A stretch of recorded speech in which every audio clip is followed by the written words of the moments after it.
Hello, and welcome to Beyond the Last Star. Wherever you are right now, whatever kind of day it has been, you made it here. And that is enough. Find a comfortable position. Let your body settle. If you can, turn the lights down low or off completely. Because tonight, we are not staying here. Tonight we are going somewhere most people never think to go. Past the last planet, past the edge of the sun's reach, into the deep and patient dark where the real universe begins. Before we leave though, drop a comment and tell me where in the world you are listening from right now and what time it is there. I read every single one. There is something I love about knowing that people from every corner of this small blue planet are drifting off to the same stars at the same moment. And if this is your first time here, welcome home. Hit subscribe so the next journey finds you. Now, are you ready?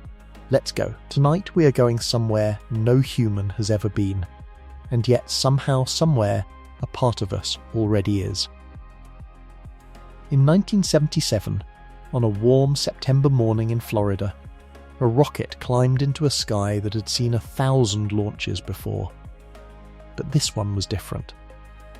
This one was not coming back. The machine it carried, small, golden-winged, about the size of a compact car, was built with one quiet purpose: to go as far as anything made by human hands had ever gone, and then to keep going. To cross the edge of everything we knew and drift out into the dark between the stars. Its name was Voyager 1, and tonight, you are going with it. It has been out there for nearly half a century now, long enough that the engineers who built it have grown old, some of them gone entirely, and still it travels. Still it sends its signal home, a thin whisper of radio energy crossing such an enormous distance that by the time it arrives at our dishes here on Earth, it is barely stronger than the warmth left behind by a snowflake. We detect it not because it is loud, but because we listen very carefully. Because some messages deserve that kind of patience. Right now, at this exact moment as you settle into the dark, Voyager 1 is approximately 24 billion kilometers from the Sun. That number is almost meaningless spoken aloud. So let us do something else with it. Let us approach it the way the universe itself moves, slowly, with attention, noticing what we pass along the way. To understand where Voyager 1 is tonight, you have to understand where it came from. And to understand where it came from, you have to start with our own small, warm, familiar corner of space. You have to start here, with this planet, with this night. With the thin blue shell of air that sits above every rooftop right now, above every sleeping city and dark country road, holding all of us in without us ever thinking to notice. That shell is called the atmosphere, and it ends, really ends, at roughly 100 kilometers above the surface. 100 kilometers sounds like a long distance when you are driving a car. On a clear stretch of road you might cover that in an hour, but 100 kilometers straight up and you are in space. The sky has given way to nothing. The last bit of breathable air has thinned into vacuum. You are outside. Most satellites orbit a few hundred kilometers above that. The International Space Station drifts at roughly 400 kilometers, close enough that astronauts can sometimes see the lights of cities below them on a clear pass. Close enough that, in cosmic terms, it is barely a step above the front door. The Moon is further. The Moon is so much further that it astonishes most people when they hear the actual number. 384,000 kilometers. If you took every human being alive on Earth today and stacked them head to foot, you would reach roughly the height of a tall building. You would need to do that 600 times to reach the Moon. The Moon, which looks so close on a clear night that you feel you could almost touch it, is so far away that the Apollo astronauts took 3 days to get there, crossing that. Emptiness at thousands of kilometers per hour. And the Moon is just our nearest neighbour, just the porch step. Mars, when it is closest to Earth, is about 55 million kilometers away. A spacecraft traveling quickly can make that crossing in 6 or 7 months. Venus is closer, wrapped in thick acid clouds, her surface hot enough to melt lead. Mercury is a dark cratered stone rolling close to the fire, and the Sun itself, the centre, the source, the enormous burning heart that drives everything in this system, sits 93 million kilometres from where you are lying. Right now. Its light left 8 minutes ago to reach your window. The warmth on your face this afternoon was generated by a fusion reaction that has been burning for 4.5 billion years and will burn for several billion more. Beyond the Sun and its inner rocky worlds, the solar system opens into something strange and enormous. Past the asteroid belt, a ring of stone and metal between Mars and Jupiter that movies have made look crowded but is actually vast and mostly empty, you arrive at the gas giants. And here the scale changes again. Jupiter is not a bigger version of Earth. Jupiter is a different kind of thing entirely. It is a world so massive that all the other planets in the solar system could fit inside it with room to spare. Its atmosphere is thousands of kilometers deep and made of hydrogen and helium and ammonia clouds that move in bands and belts at speeds no hurricane on Earth ever reaches. The Great Red Spot, the storm you may have seen in photographs, that rust-coloured oval sitting in Jupiter's southern hemisphere, has been turning for at least 350 years. It was already spinning when Isaac Newton was alive. It has never stopped. It has never rested. It has simply kept moving, that enormous circular storm, without anyone to name it or watch it for most of its life. And just beyond the reach of its outermost moons, something in the structure of the solar system begins to feel different. Something in the geometry changes, very slightly, as if the influence of the Sun is starting, just starting, to loosen. Voyager 1 visited Jupiter in 1979. It came screaming past the planet at enormous speed, using Jupiter's gravity to fling itself even faster outward, a technique called a gravity assist, which is exactly what it sounds like. The planet's gravitational pull caught the spacecraft, swung it around, and released it like a stone from a sling, adding kilometers per second to its speed without burning a drop of fuel. For a brief few days in March of that year, Voyager 1 was closer to Jupiter than any human-made object had ever been, and its cameras were open, recording everything. What it saw was extraordinary. It saw the rings of Jupiter, thin, dusty rings that nobody had known existed until Voyager arrived and looked. It saw the moons of Jupiter in detail for the first time.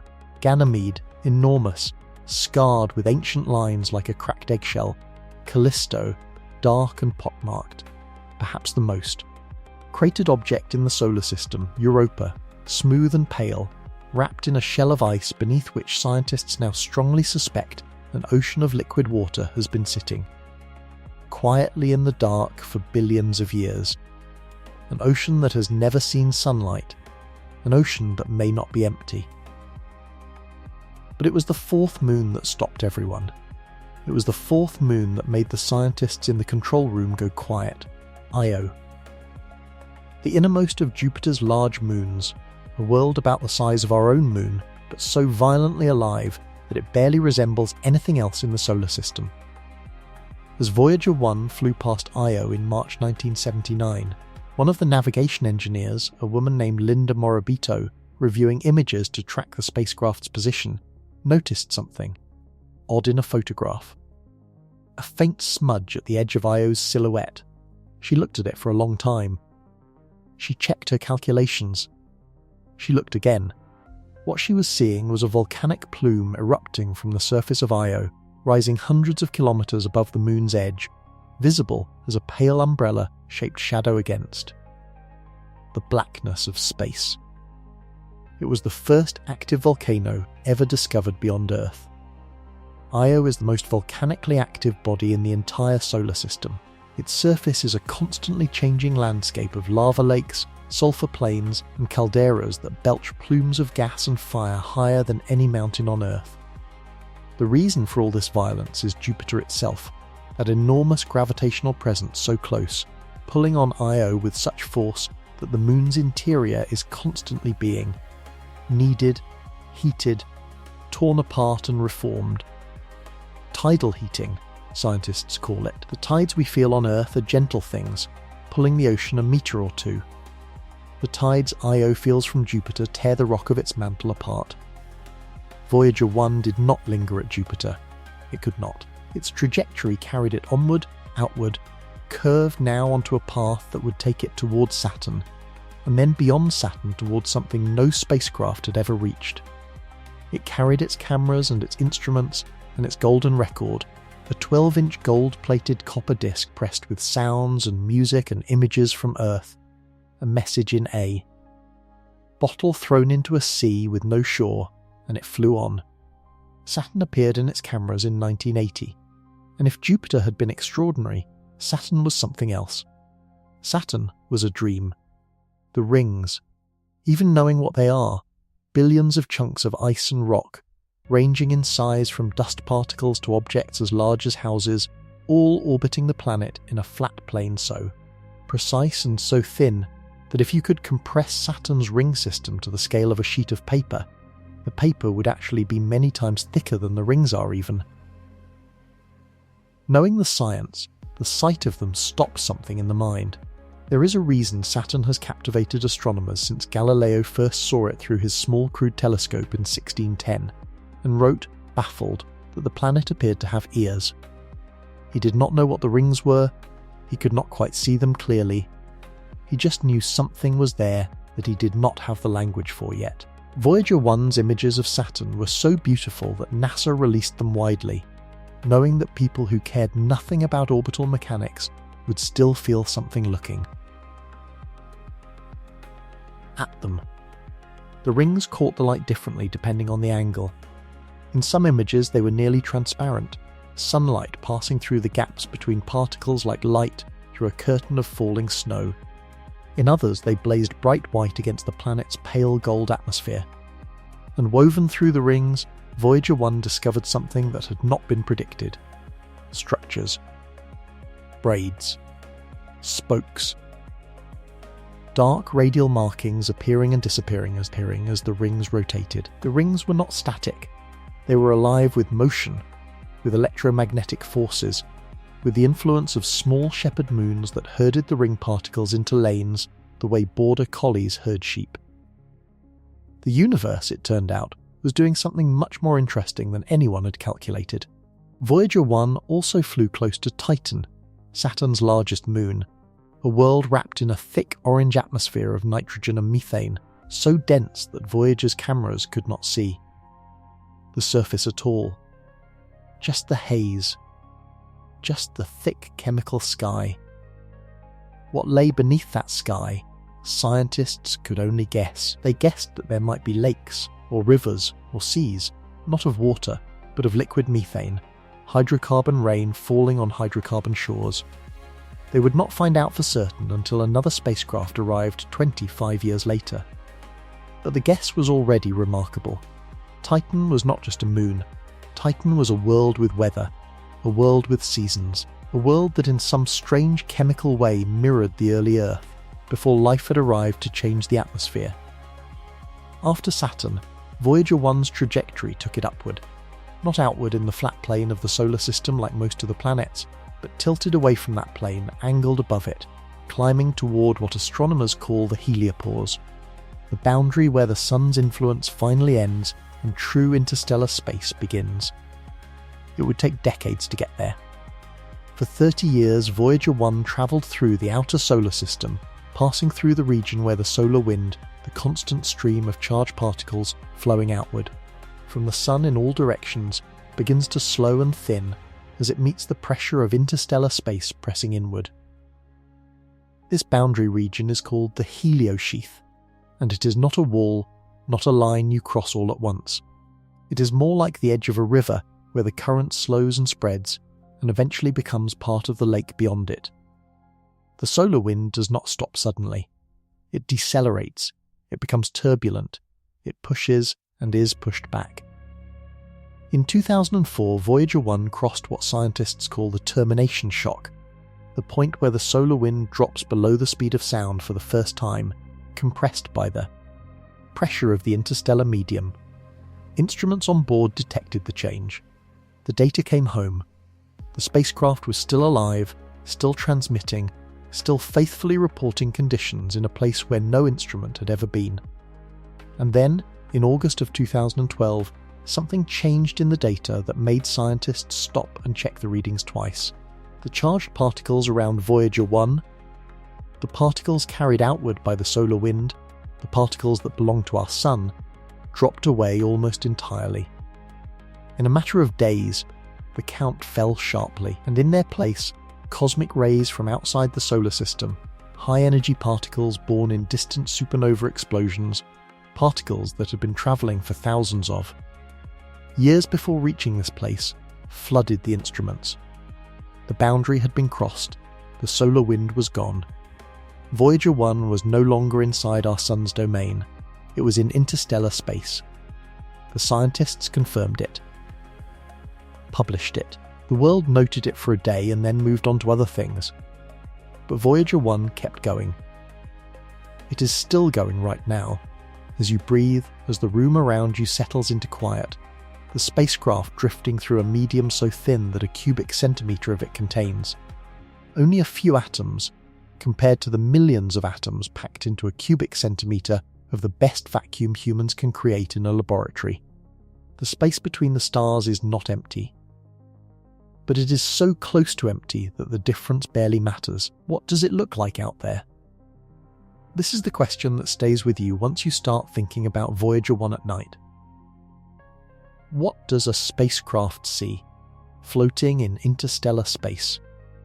The honest answer is that Voyager's cameras were turned off long ago to conserve power.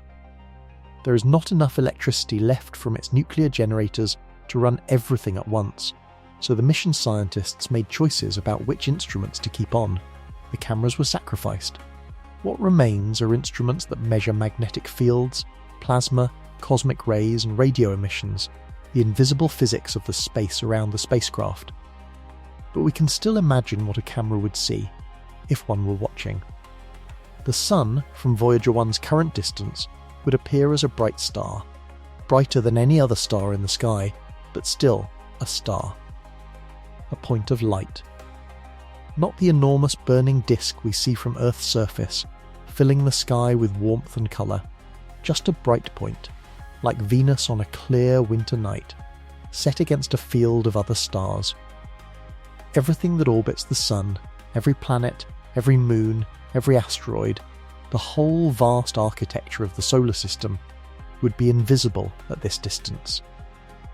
Too small, too dark, too far, and in every other direction, stars, the nearby ones visible as individual points, some brighter than others, some tinged faintly yellow or orange or blue by the temperature of their surfaces.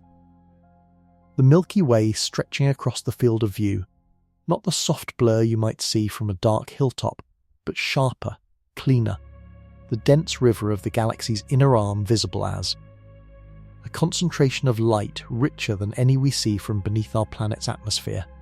And beyond the Milky Way, in the gaps between its stars, the soft smudges of other galaxies, the Andromeda Galaxy, visible to the naked eye on dark nights from Earth as a faint oval smear, would appear from Voyager's position roughly as it appears to us. Distance across the galaxy changes your perspective on other galaxies very little. We are all, in the context of intergalactic space, approximately in the same neighbourhood. But what surrounds Voyager 1 in every direction, what it is actually moving through, is something science has only recently begun to map in any detail. The local interstellar medium, it is called.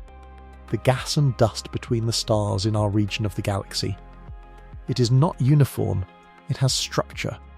It has pockets of higher density and lower density. Regions where ancient supernova explosions blew enormous bubbles in the gas millions of years ago, and the edges of those, bubbles now cooled and compressed, form boundaries you could, in principle, cross. Our solar system sits inside one of these bubbles.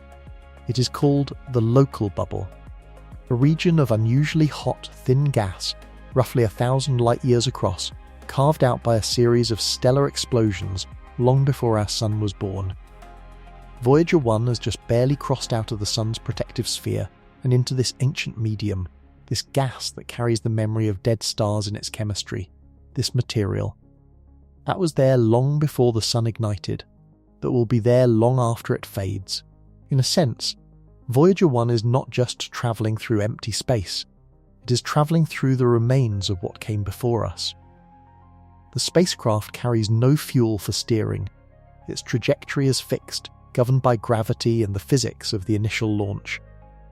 It is heading generally toward the constellation Ophiuchus, not that it will arrive anywhere near there in any human timescale. The nearest star to our Sun, Proxima Centauri, a small red dwarf about 2 light-years away, would take Voyager 1 roughly 70,000 years to reach, even at its current speed of about 17 kilometers per second. And Voyager 1 is not heading toward Proxima Centauri. It is heading toward open space, toward a region between stars, where it will wander for longer than human civilization has existed, longer than our species has existed perhaps. Longer than Earth itself will continue to exist once the Sun begins to expand in its old age. 70,000 years. The number sits there in the dark, enormous and patient. 70,000 years ago, humans were painting animals on cave walls in what would one day become France and Spain. They were crossing land bridges into continents that had never heard a human voice. They were watching the same stars we watch tonight, with no knowledge that one day their descendants would build a machine and throw it toward those stars, that the machine would carry music and greetings in 55 languages, that it would still be travelling when the cave paintings had long since crumbled into dust. And yet it does not feel lonely, exactly, when you think about Voyager 1. Or perhaps it feels lonely in a way that is not sad, a kind of vast, still solitude. The solitude of something that has gone further than anything else and is still going, faithfully, without being asked to come back. There is something steady about that. Something that, in the dark, with the day behind you and sleep beginning to gather at the edges of your thoughts, feels almost like permission.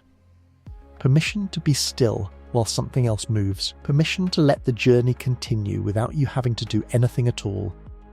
The spacecraft carries its golden record still, wrapped in its aluminum jacket, engraved on its surface with instructions for how to play it, instructions written in the language of mathematics and physics, the only language that might survive the gulf of time and distance. The record contains greetings spoken by human voices in 55 languages.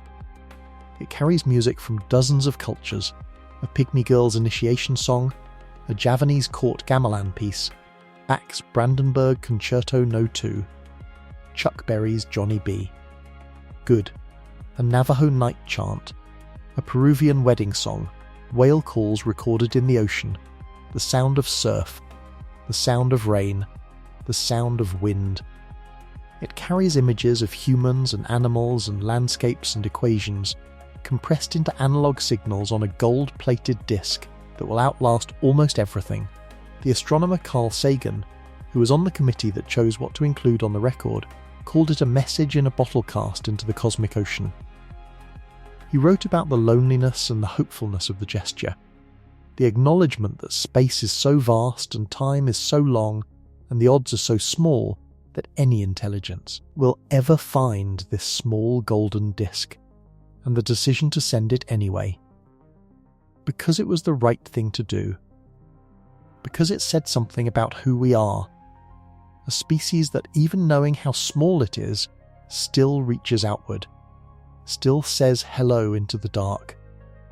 Whether anyone will ever hear it is unknown. Whether anyone is out there to hear it is unknown. But the record travels on, tucked against the body of the spacecraft, making no sound, needing no one, crossing the immense silence between stars at 17 kilometers every second. By the time you wake tomorrow morning, Voyager 1 will be roughly 1.5 million kilometers further from the Sun than it is right now. By the time this week is over, it will have travelled about 80 million kilometers more. And the Sun, already just a bright star behind it, will have shrunk another unnoticeable fraction of a fraction in that distant golden sky. The transmitter on board sends its signal back to Earth at the speed of light. Radio waves, the same family of electromagnetic radiation as the light from a lamp or the warmth from a fire, just stretched to much longer wavelengths, travel at 300,000 kilometers per second. That is fast enough to circle the Earth 7 times in a single second. Fast enough that a signal from the Moon arrives at Earth in just over a second. Fast enough that a signal from the Sun takes 8 minutes. From Voyager 1, travelling at the speed of light, the signal takes about 22 hours to arrive. 22 hours for a whisper to cross the distance between the spacecraft and the dishes of the Deep Space Network, enormous radio antennas positioned around the Earth in Spain and California and Australia, arranged so that at least one of them is always facing the right part of the sky. The engineers schedule time in advance. They point the dish. They listen. And eventually, from 22 hours ago, the signal arrives. Not silence. Not nothing. A measured, faithful transmission from a machine that has been crossing the dark for nearly half a century and has not forgotten how to speak. There is a particular quality to that, to a voice travelling 22 hours to reach you, carrying data about a place no instrument has ever measured.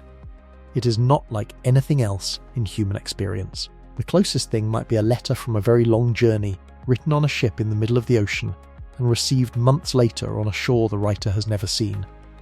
But even that is not quite right, because the ship eventually docks.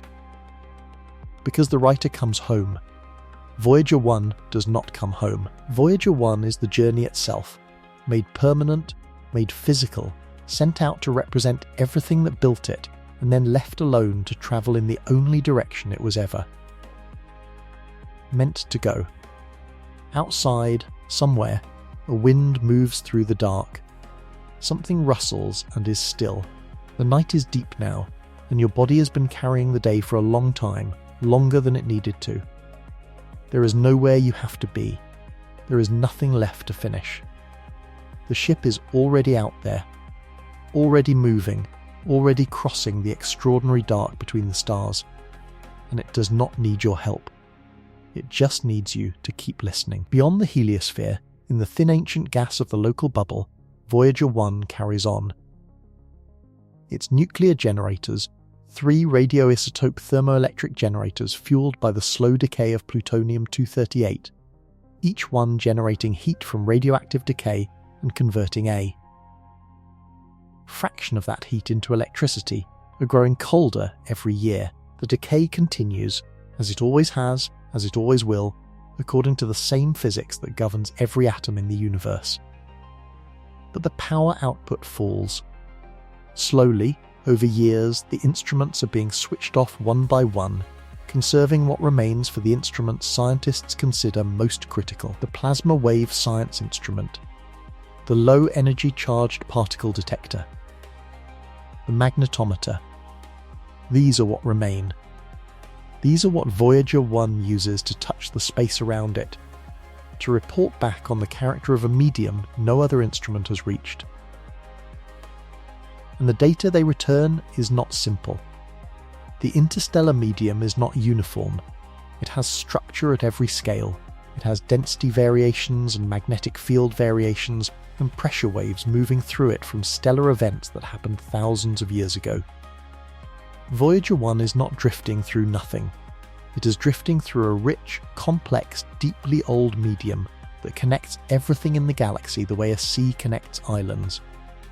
Not by making them the same, but by being the thing between them, the thing they all touch, the thing that carries whatever passes from one to the other. Scientists have already detected, in Voyager 1's data, the signs of these interstellar density variations. In 2021, a team analysing data from the plasma wave instrument found evidence of low-level plasma oscillations, gentle vibrations in the thin gas of the interstellar medium, that allowed them to estimate its density with a precision not previously possible.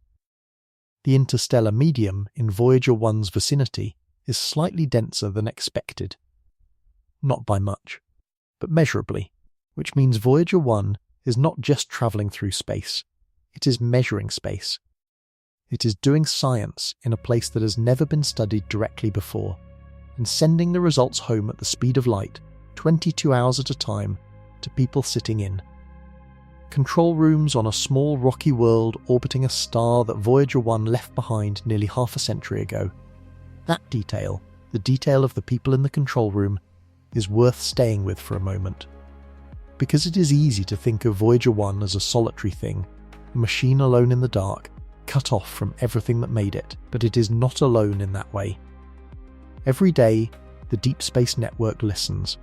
Every day, engineers and scientists check the data, interpret the readings, plan the next transmission. There is a team of people whose professional lives are organised around the continued health of a spacecraft that launched before most of them were born. They have inherited this mission the way you inherit something from someone who loved it long before you arrived, with a sense of responsibility that is also a sense of wonder. They are the ones who noticed when the signal from Voyager 1 began behaving strangely in 2022, transmitting garbled data that made no sense.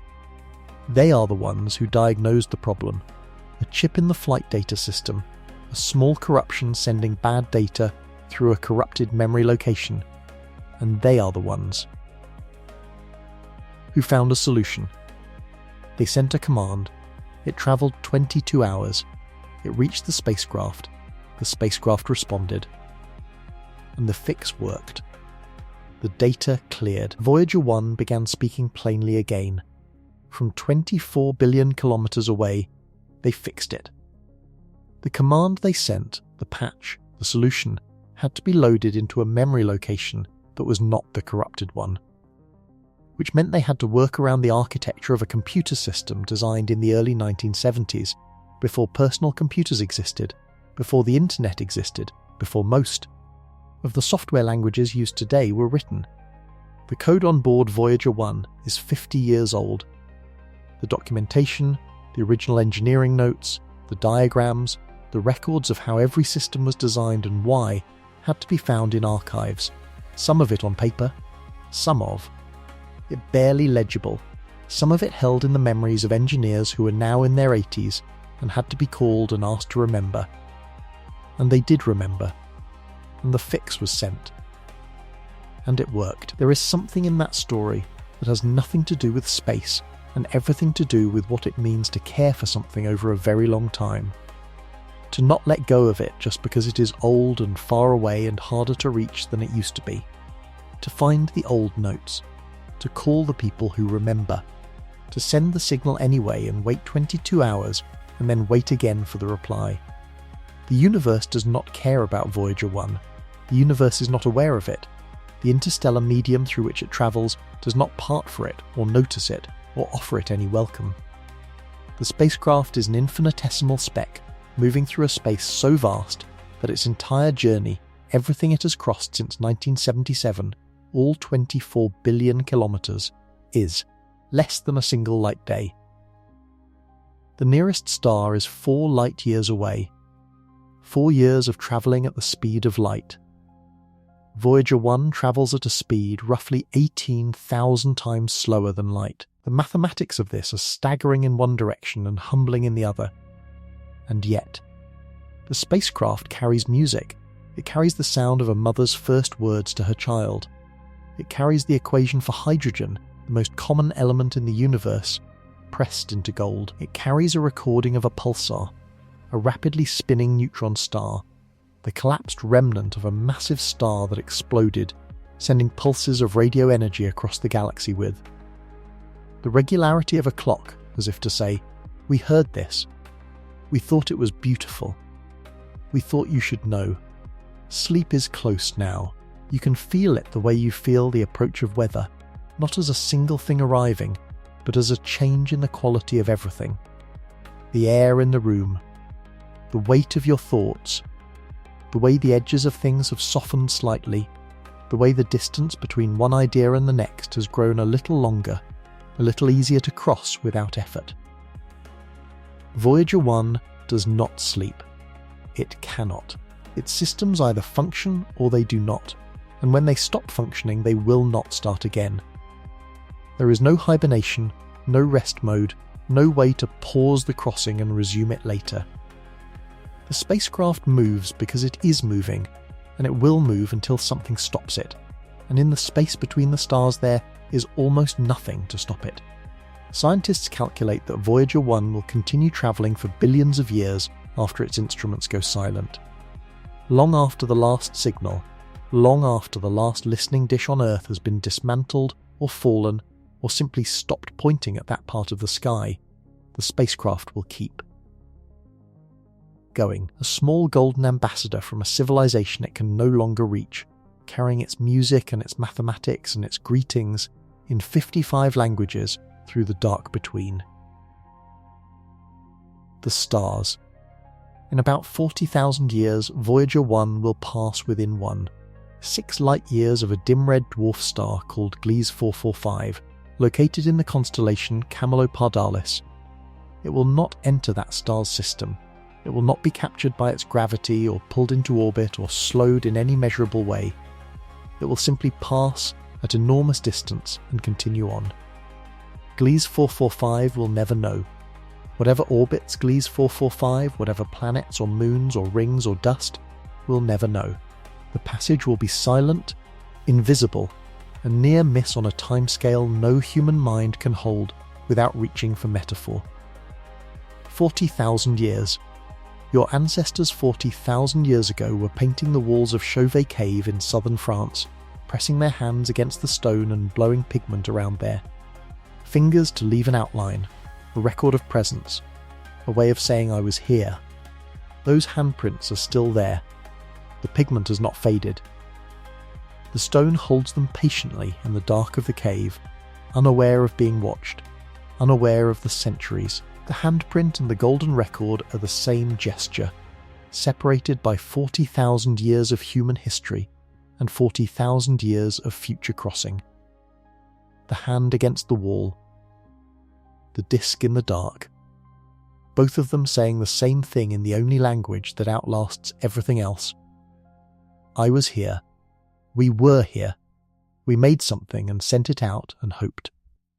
The night around you is very quiet now. Whatever the day held, it is far behind you, receding the way a shoreline recedes when a ship moves out to sea, still visible for a while, then a thin line, then gone below the horizon. You do not need to watch it disappear. It is already going. The plasma wave instrument on Voyager 1 is detecting something tonight, right now, as the spacecraft crosses another small variation in the density of the interstellar medium.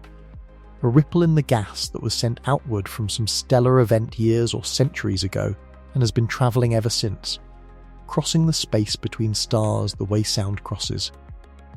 A room, diminishing but not disappearing, still carrying the signature of what made it. The instrument records it. The data joins the queue. In 22 hours it will arrive at a dish in California or Spain or Australia, and someone will read it, and a small piece of the interstellar medium between the stars will become known in a way it was not known before. That is happening right now.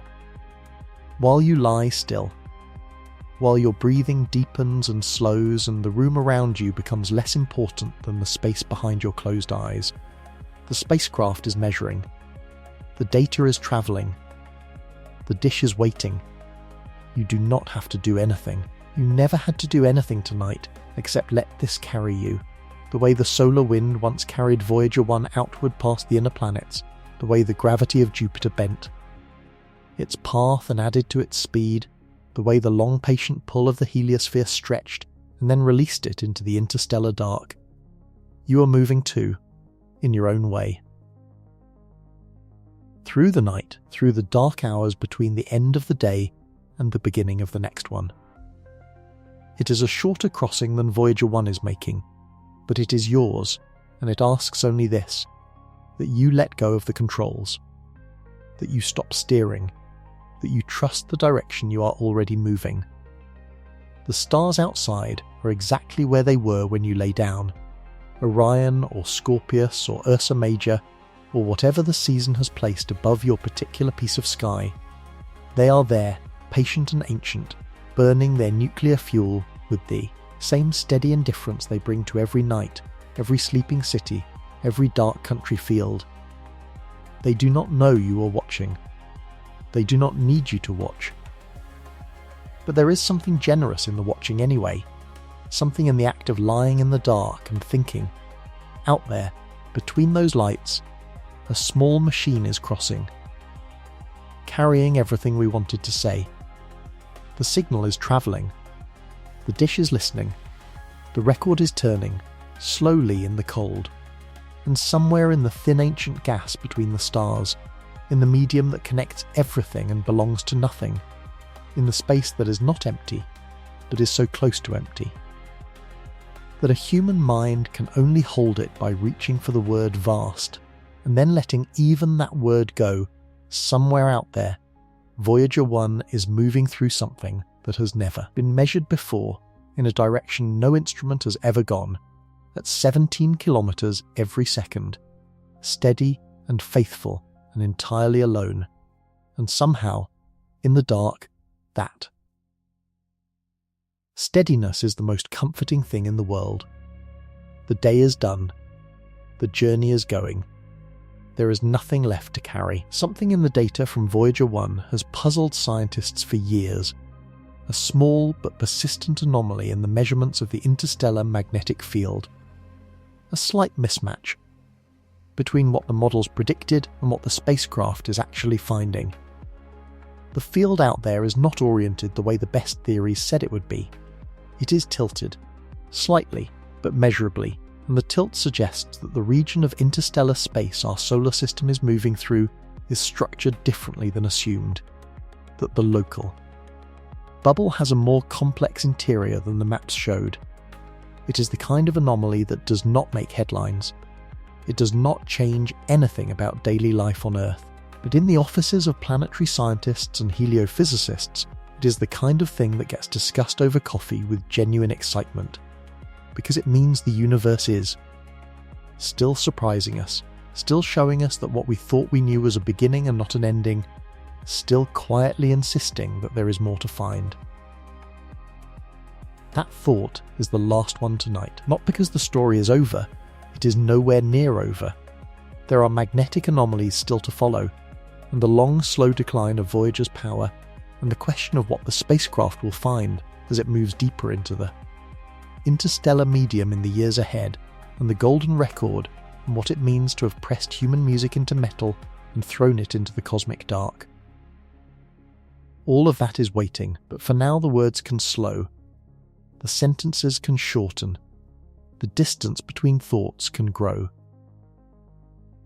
Voyager 1 is out there, still moving, still measuring, still carrying its music through the dark between the stars, and you are here.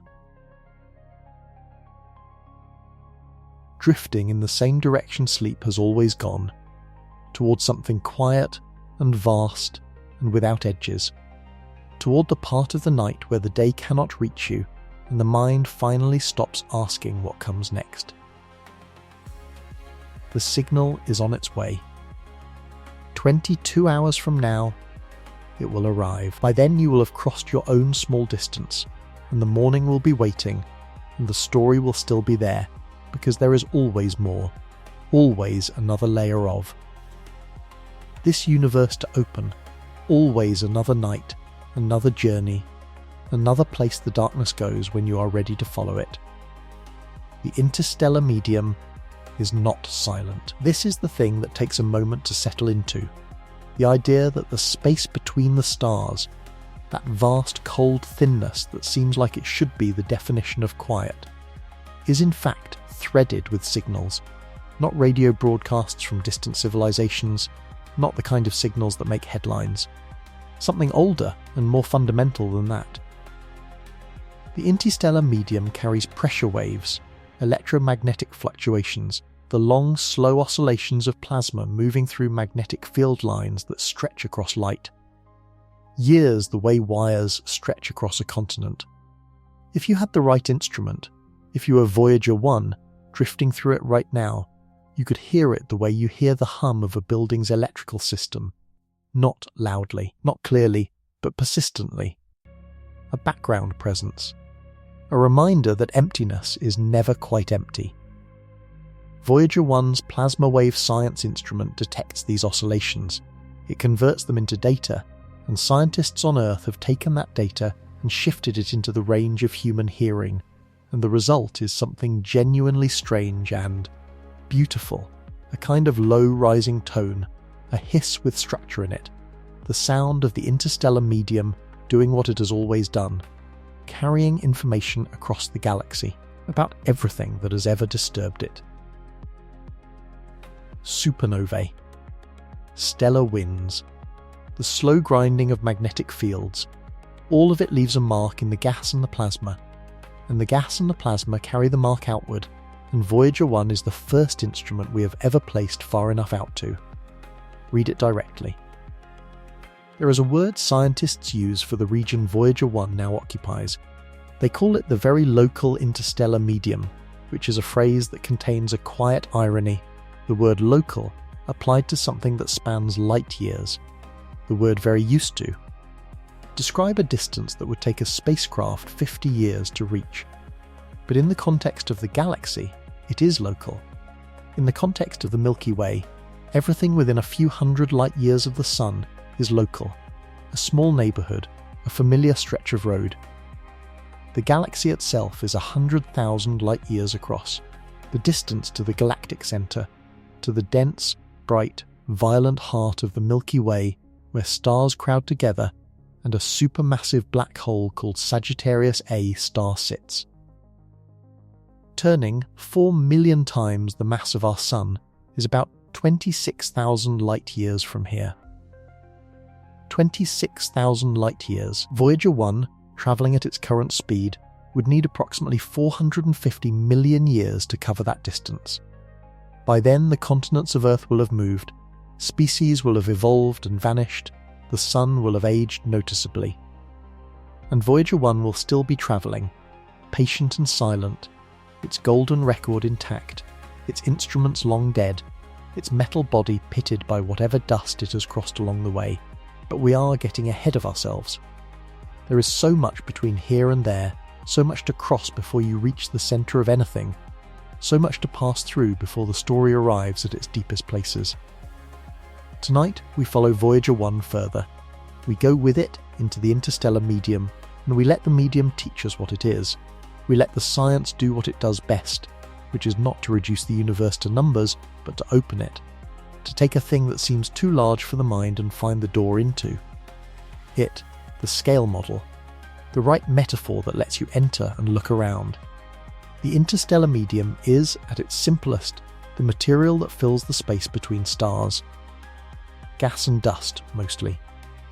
About 90% of the gas is hydrogen, the most abundant element in the universe, the simplest atom, one proton and one electron, the element that stars are made of and that the universe began with, the element that is in the water in your body and the air above your roof and the outer layers of the sun.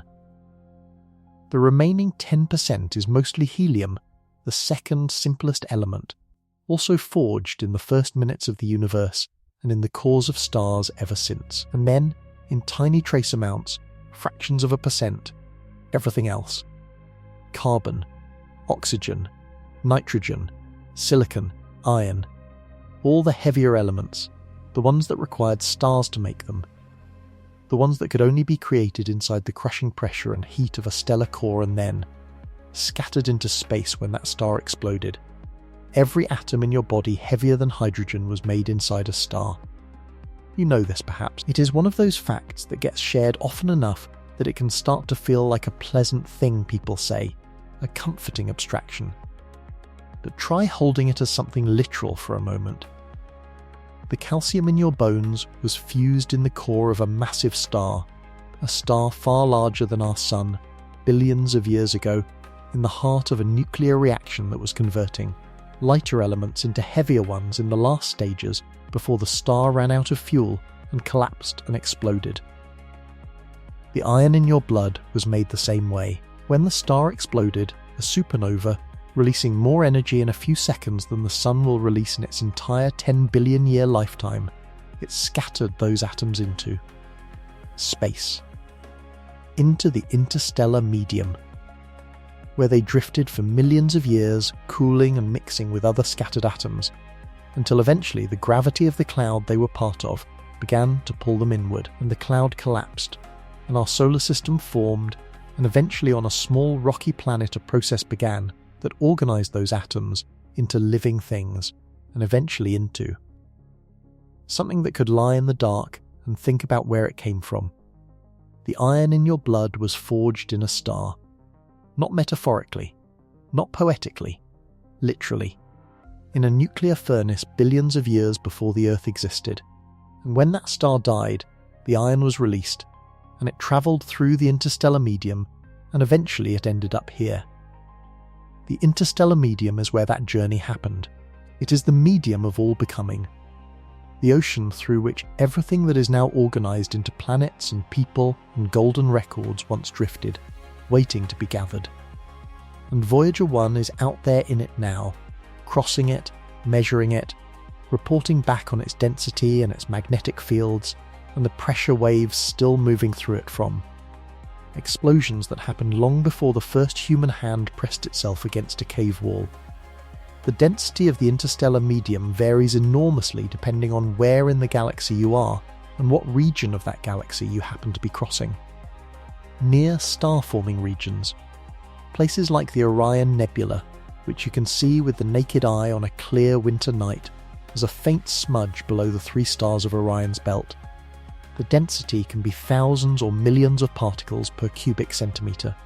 The gas there is being compressed by gravity and by the radiation and stellar winds of newly born stars, heated and illuminated into those glowing shapes that look, in long, exposure photographs, like something between a cliff face and a thundercloud. The pillars of gas in the Eagle Nebula, immortalised in the Hubble Space Telescope image called the Pillars of Creation, are regions of dense interstellar gas in the process of collapsing into new stars. Inside those dark, dense columns, protostars are forming right now, or were forming roughly 7,000 years ago, which is when the light we see in that image left the nebula. The nebula is 7,000 light-years away. What it looks like today we will not know for 7,000 years. But in the local bubble, the region where Voyager 1 is travelling, the density is much lower. The local bubble was carved out by a series of supernova explosions roughly 10 to 20 million years ago. Those explosions blew enormous quantities of gas outward, creating a cavity of hot, thin plasma, a bubble of relatively empty space surrounded by denser walls of compressed gas. At its edges, our Sun, our entire solar system, currently sits inside this bubble, and has for millions of years and will for millions more. The gas Voyager 1 is crossing is the interior of this ancient cavity, still hot from the explosions that made it, still thin because the gas that was here was mostly blown away, still marked by the magnetic field structures those long ago supernovae impressed upon the medium as they passed through. We live inside the remnant of a stellar catastrophe. We always have. It has never been a problem. The bubble is enormous and we sit comfortably within it, sheltered in some ways by its properties, affected in others. Some scientists have proposed that the low-density environment of the local bubble may have influenced the rate at which cosmic rays reach the inner solar system, which may in turn have had subtle effects on climate and perhaps even on the pace of evolution over geological time. The universe, it turns out, does not divide neatly into the space up there and the life down here. Everything is connected through the medium that carries it, the way sound is connected to the air it moves through, the way a river is connected to every raindrop that fell into its watershed. Voyager 1 has been measuring the magnetic field of this region. The interstellar magnetic field, which exists because the galaxy is threaded with magnetic field lines, the way a magnet is surrounded by an invisible structure that can be revealed by iron filings, turns out to be oriented at an angle that surprised researchers. The solar system sits in a magnetic field that is not aligned with the galactic plane the way simpler models predicted. It is tilted. It is coming from a direction that implies a more complex history for the local bubble than the models had accounted for. The field carries memory, the way sediment in a riverbed carries the memory of ancient floods. You can read it if you have the instruments, and Voyager 1 is right now the only instrument we have in this specific place. There is a particular kind of knowledge that can only be obtained by being there, by crossing the distance in person, or in this case in proxy, by sending a machine to a place no other machine has reached and asking it to report back. Remote sensing, telescope observations, theoretical models, all of these are extraordinary tools, and they have told us most of what we know about the universe. But there are questions they cannot answer, textures they cannot capture, densities and field orientations and pressure variations that can only be measured by an instrument that is actually present in the medium being studied.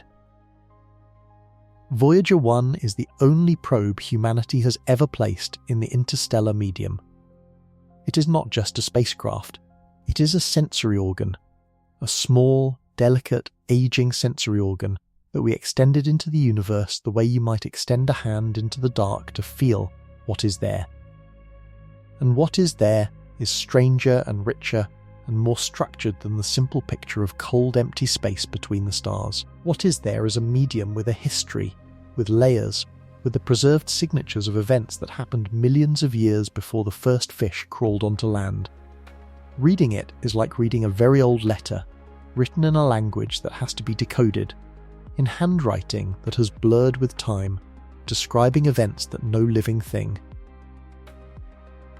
witnessed. The scientists who work on Voyager's data are doing that reading right now.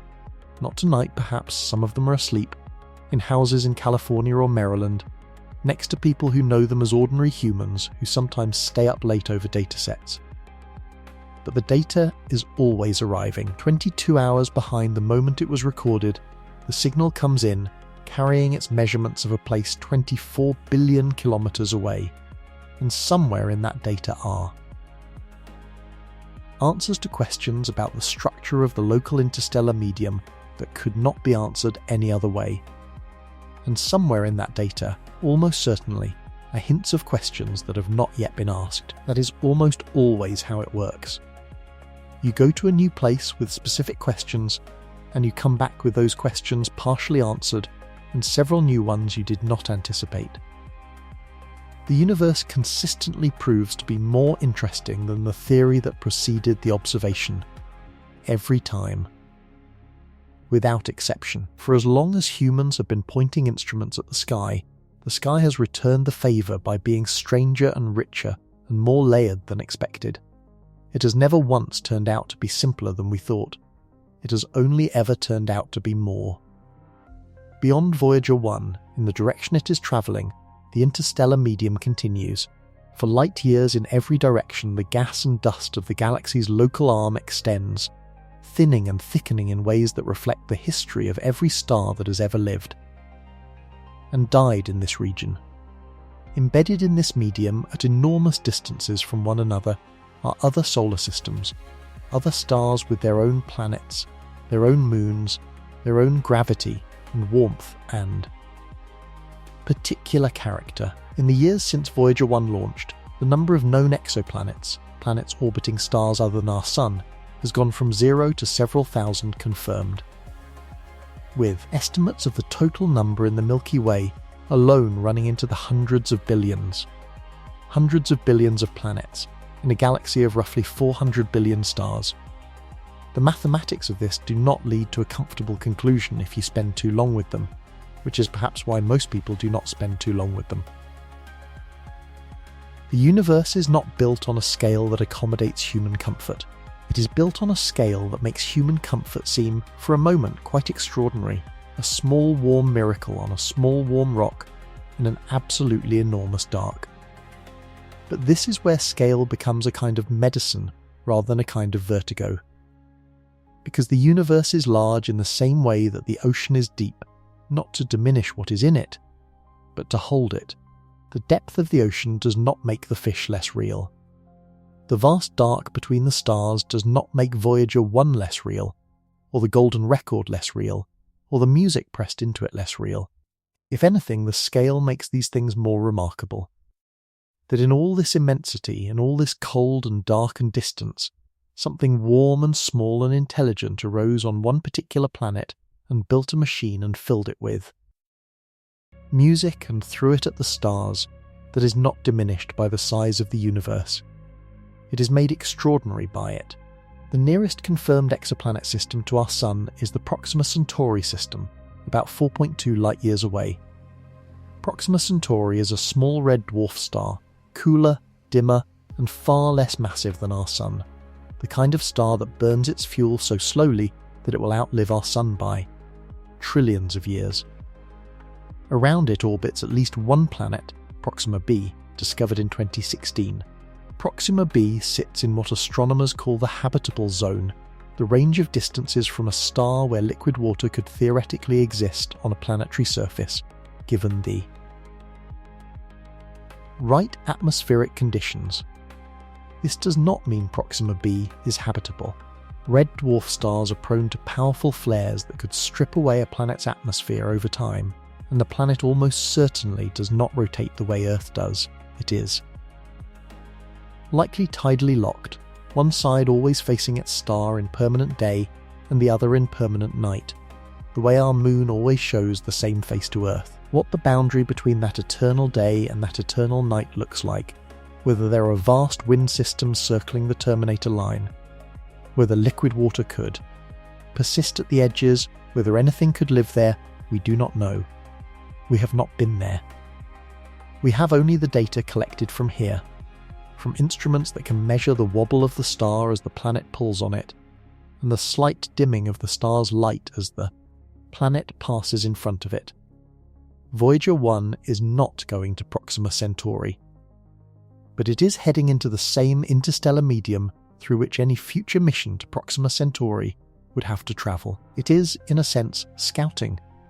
Not intentionally, it was never sent there for this reason, but the data it is returning about the character of the interstellar medium, about its density and magnetic structure, and the pressure waves moving through it, will be relevant to anyone who one day tries to design a spacecraft capable of crossing that distance in a human lifetime. The engineering challenges are extraordinary. To reach Proxima Centauri in, say, 20 years would require travelling at roughly 20% the speed of light, which is about 12,000 times faster than Voyager 1's current speed, and would require energy sources and propulsion technologies that do not yet exist. But the ideas exist. Laser-propelled light sails, antimatter drives, nuclear pulse propulsion. These are not fantasies, or not entirely. They are engineering problems. Very hard engineering problems. But the universe has never cared whether a problem is hard. The night has deepened now. You can feel it, the quality of the dark, the particular weight of the hours past midnight when the world has gone mostly quiet and the thoughts that remain are the slow, drifting kind that do not demand anything. The kind that can simply pass, like weather, like the long low oscillations of the interstellar medium passing through Voyager 1's instruments. Present, measurable, and then gone. Somewhere in the data Voyager 1 has been sending home, there is a measurement that no one fully understands yet. A small but persistent feature in the plasma wave readings, a structure in the interstellar medium that appears in the data with a regularity that does not match any current model of what should be out there. It may be an instrument artifact, a quirk of aging hardware, a ghost in a 50-year-old machine, or it may be something real, something the medium is doing that the models have not yet accounted for. The scientists are still looking at it, still checking and rechecking, still holding the question open, the way you hold a door open when you are not sure whether someone is coming through. That open door is where the story goes next. Not tonight. Tonight the words are slowing, the distances between them growing, the journey settling into something quieter and more ambient, more felt than followed. But the question is there. The data is still coming. The medium is still full of things that have not yet been named. And Voyager 1 is still crossing it.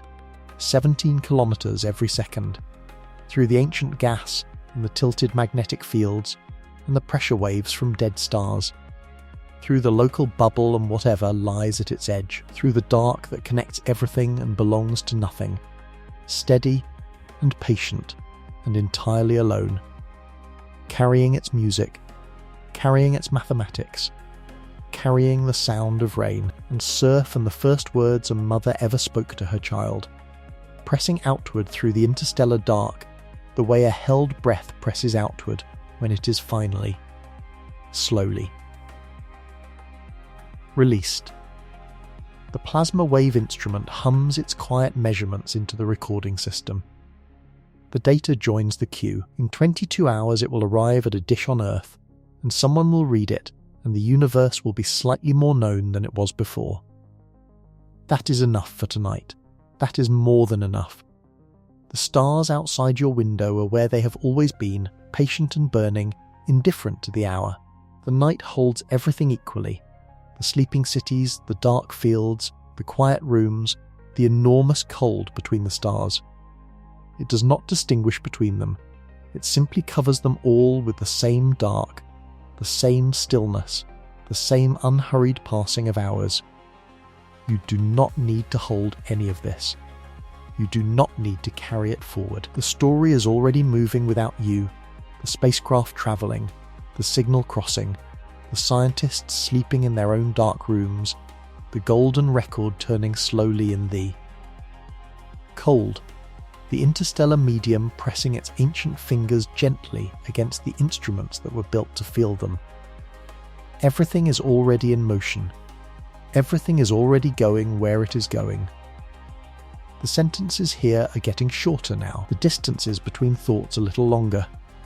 This is how sleep arrives when you stop fighting it, not as a wall, but as a gradual opening, a softening of the boundary between what you are thinking and where those thoughts go when you stop watching them. Voyager 1 is crossing something new tonight, some small variation in the medium, some faint ripple from a star that died before the Earth existed. The instrument records it faithfully. The record holds. The night holds. You are already drifting, the way the spacecraft drifts, not falling, not failing, just moving through something vast and dark and patient, in a direction that requires no effort, at a speed that asks nothing of you. The golden record carries a piece of music from the Voyager team's favourite recordings, a Azerbaijani folk song, a woman's voice rising and falling over a simple melody, recorded decades before the spacecraft launched, pressed into gold and sent into the dark because someone thought it was beautiful and wanted the universe to know. That voice is out there right now.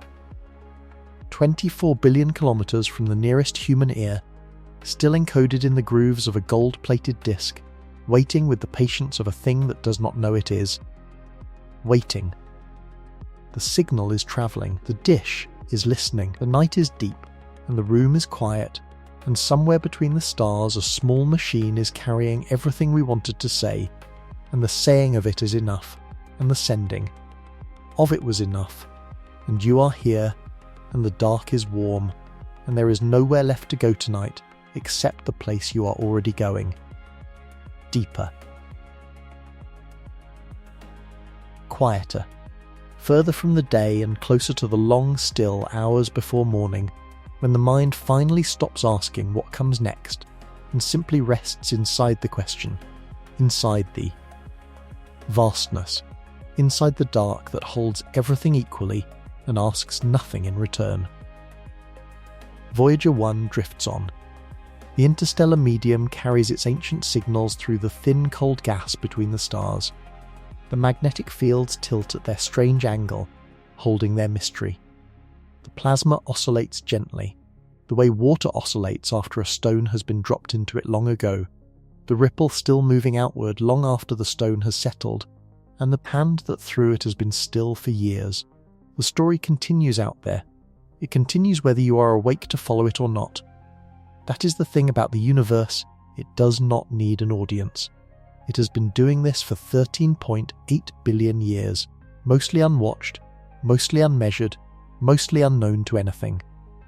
The fact that something small and warm on one small warm planet eventually woke up and started paying attention, started building telescopes and spacecraft and golden records, and lying in the dark and thinking about where the signals come from, that is the surprise. That is the thing the universe did not require and got anyway. You are that surprise. Right now, in the dark, drifting towards sleep, you are the universe paying attention to itself. And there is more science, more distance, more of the journey that has no end, more of the dark that goes on opening the further you go into it. After Saturn, the solar system changes character. This is not a metaphor. There is a real and measurable shift in what space is like beyond the orbit of Saturn, a change in the quality of the environment that any instrument passing through it would. Detect. The sunlight is weaker, not dramatically, not all at once, but noticeably, in the way that the light in a room changes when you move from the window toward the far wall. The density of particles in the solar wind begins to thin. The temperature of the interplanetary medium drops. The dust thins out. The radio noise generated by the planets falls behind. And the silence, which was never complete but was always present as a background condition, begins to move closer, begins to fill more of the space between things, begins to become not just the absence of sound but a presence in itself. Voyager 1 entered this region in the early 1980s after its encounters with Jupiter and Saturn had flung it outward on a trajectory angled above the plane of the solar system. It was moving fast, faster than any human-made object had ever moved at that point, and still the distances ahead of it were so enormous that fast was a relative term, a word. That only meant something when you compared it to things that moved more slowly. Compared to the speed of light, Voyager 1 was barely moving at all. Compared to the distances it still had to cross, its speed was a kind of patience. The spacecraft passed the orbit of Uranus in 1986. Without visiting it, its trajectory did not take it close enough for a flyby, and by then the primary mission was already behind it. Uranus was a blue-green disk in the distance, a cold ice giant tilted on its side with its poles where its equator should be, rotating in a direction that suggests some enormous collision in the early solar system knocked it over and left it rolling around the sun like a ball rather than spinning like a top. Its rings, discovered just a few years before Voyager's passage, were visible in the cameras of Voyager 2, which did visit Uranus in 1986, a different spacecraft launched 2 weeks before Voyager 1, following a different path. But Voyager 1 passed Uranus's orbital distance in silence, already focused on the outer dark, already committed to a trajectory that would take it not toward any more planets but simply outward, away, into the long, quiet crossing. Neptune was further still. Neptune sits 30 times further from the Sun than Earth does, 30 astronomical units, where 1 astronomical unit is the distance from Earth to Sun, about 150 million kilometers. At 30 astronomical units, the Sun has shrunk to a disk that is 30 times smaller than what we see from Earth's surface. It is still far brighter than any other star in the sky. It is still warm enough to matter, still powerful enough to drive weather in Neptune's atmosphere, and still the gravitational master of everything in its domain. But it is unmistakably smaller, unmistakably further away. Standing on Neptune's surface, if Neptune had a surface, which it does not, being a world of deep fluid and gas with no solid ground beneath the clouds, you would see the Sun, as something between a very bright star and a tiny cold disk, and the warmth on your face would be faint and thin, 1/9% of what it is on Earth. Voyager 1 passed Neptune's orbital distance sometime in the late 1980s.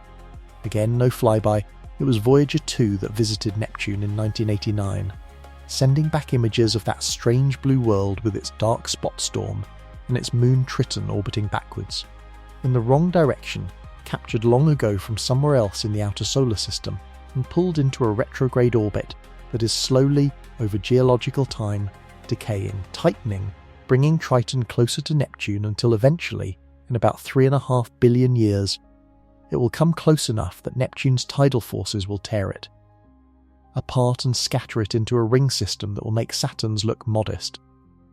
But Voyager 1 passed all of this from a distance. Its cameras were open, its instruments recording, but the encounters were behind it now and the trajectory was fixed, and the solar system was spreading out into something that no longer looked like what we usually think of as the solar system at all, because beyond Neptune, the solar system does not end. It changes.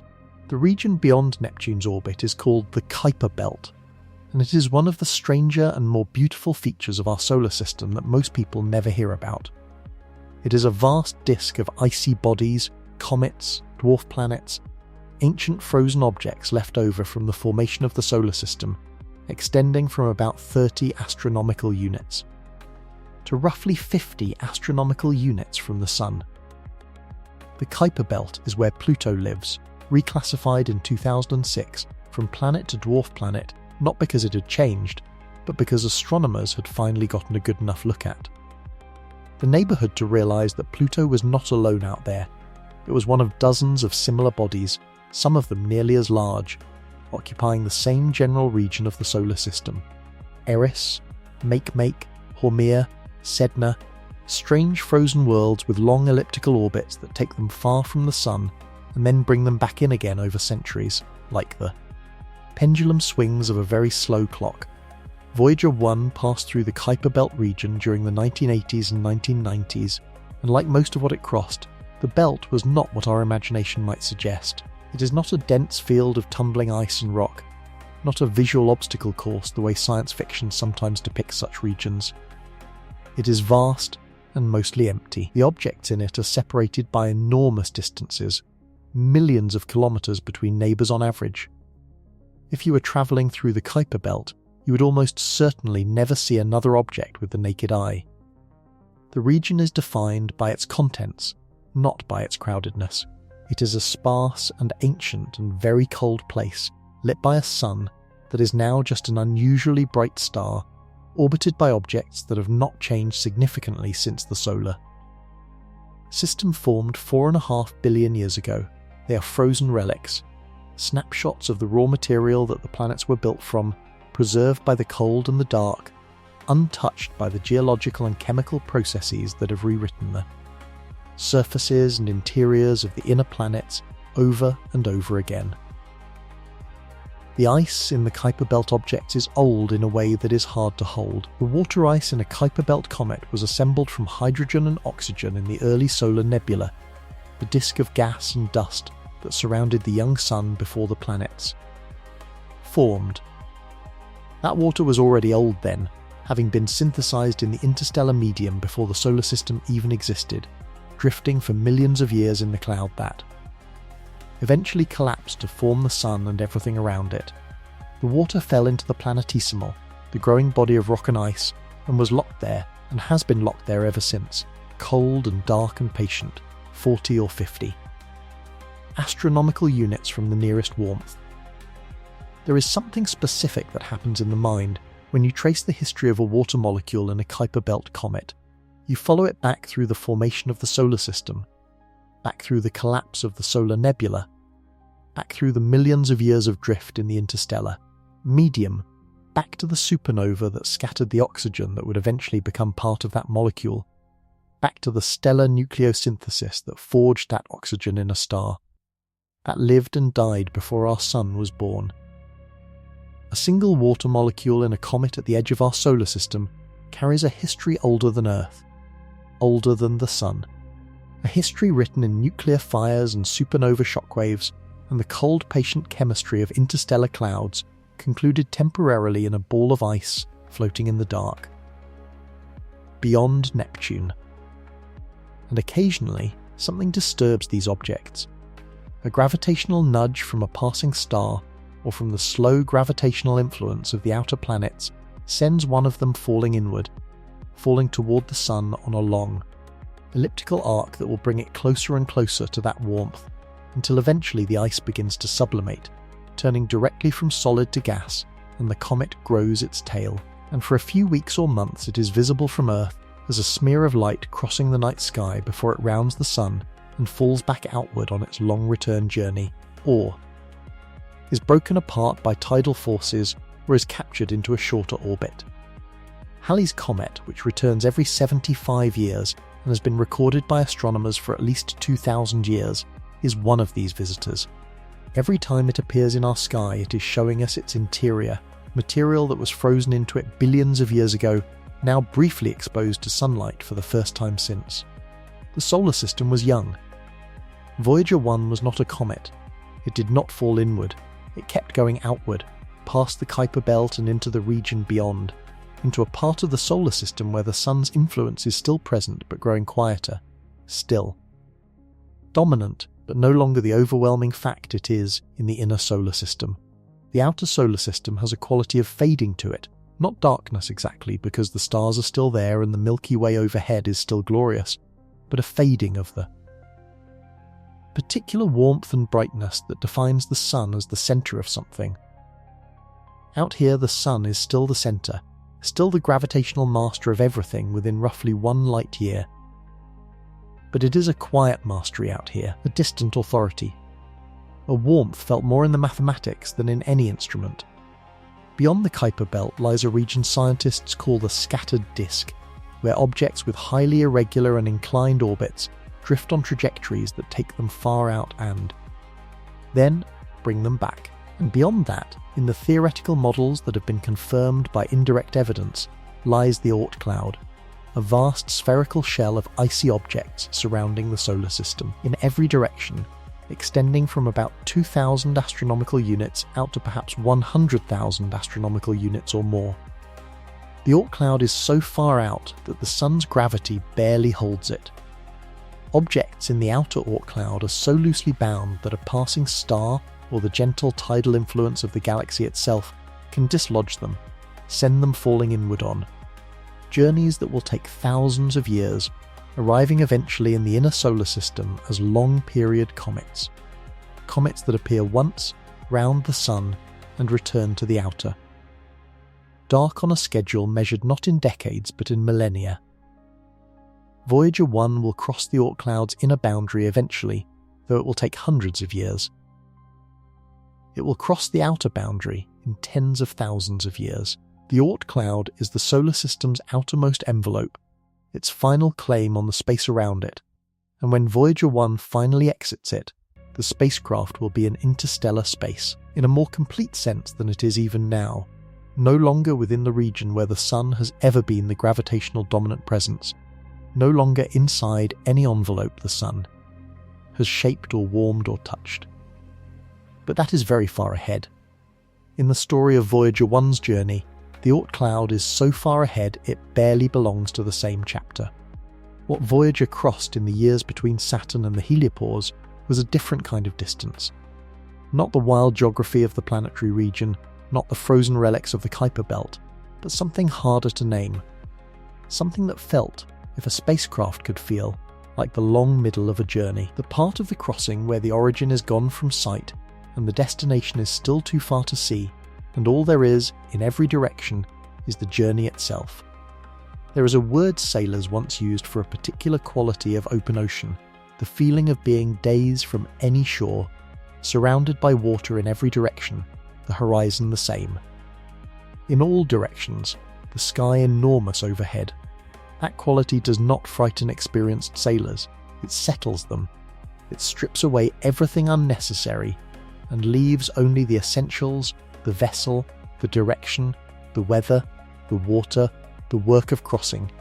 Everything else falls away. Everything that was worried about in port, everything that seemed urgent before the departure, it falls away in the open ocean because there is nothing to attach it to. There is only the crossing. Voyager 1 was in that space for years, decades. The outer solar system and the region beyond it, crossing the distance between the planets and the heliosphere's edge, passing through the increasing quiet, the thinning solar. Wind, the gradual change in the character of the particles surrounding the spacecraft. The instruments kept recording, the transmitters kept sending, the nuclear generators kept producing their diminishing but still sufficient power, and the spacecraft kept moving, 17 kilometers every second through a darkness that was not quite dark, starlit galaxy lit by the soft background glow of the cosmic. Microwave background radiation, the faint afterglow of the Big Bang itself, which fills the universe in all directions with a temperature of just under 3 degrees above. Absolute zero. Even the darkest place in the universe is not at absolute zero. Even the most remote corner of the cosmos is touched, however faintly, by the warmth of its own origin. The solar wind is the breath of the sun. It flows outward in all directions at hundreds of kilometers per second, a constant stream of charged particles, mostly protons and electrons, that fills the heliosphere, the enormous bubble of solar influence that Voyager was crossing. Near the Sun, in the inner solar system, this wind is strong and fast, powerful enough to push comet tails away from the Sun regardless of the direction the comet is travelling, powerful enough to shape the magnetospheres of planets, and to slowly erode atmospheres that are not protected by a strong planetary magnetic field. Mars, which lost its global magnetic field billions of years ago, has been slowly losing its atmosphere to the solar wind ever since, stripped particle by particle over. Geological time into a thinness that can no longer support liquid water on the surface, but as the solar wind travels outward from the Sun, it expands into an ever-increasing volume of space. The same amount of material spread over a larger and larger sphere means the density decreases with distance, and the speed and temperature change as well.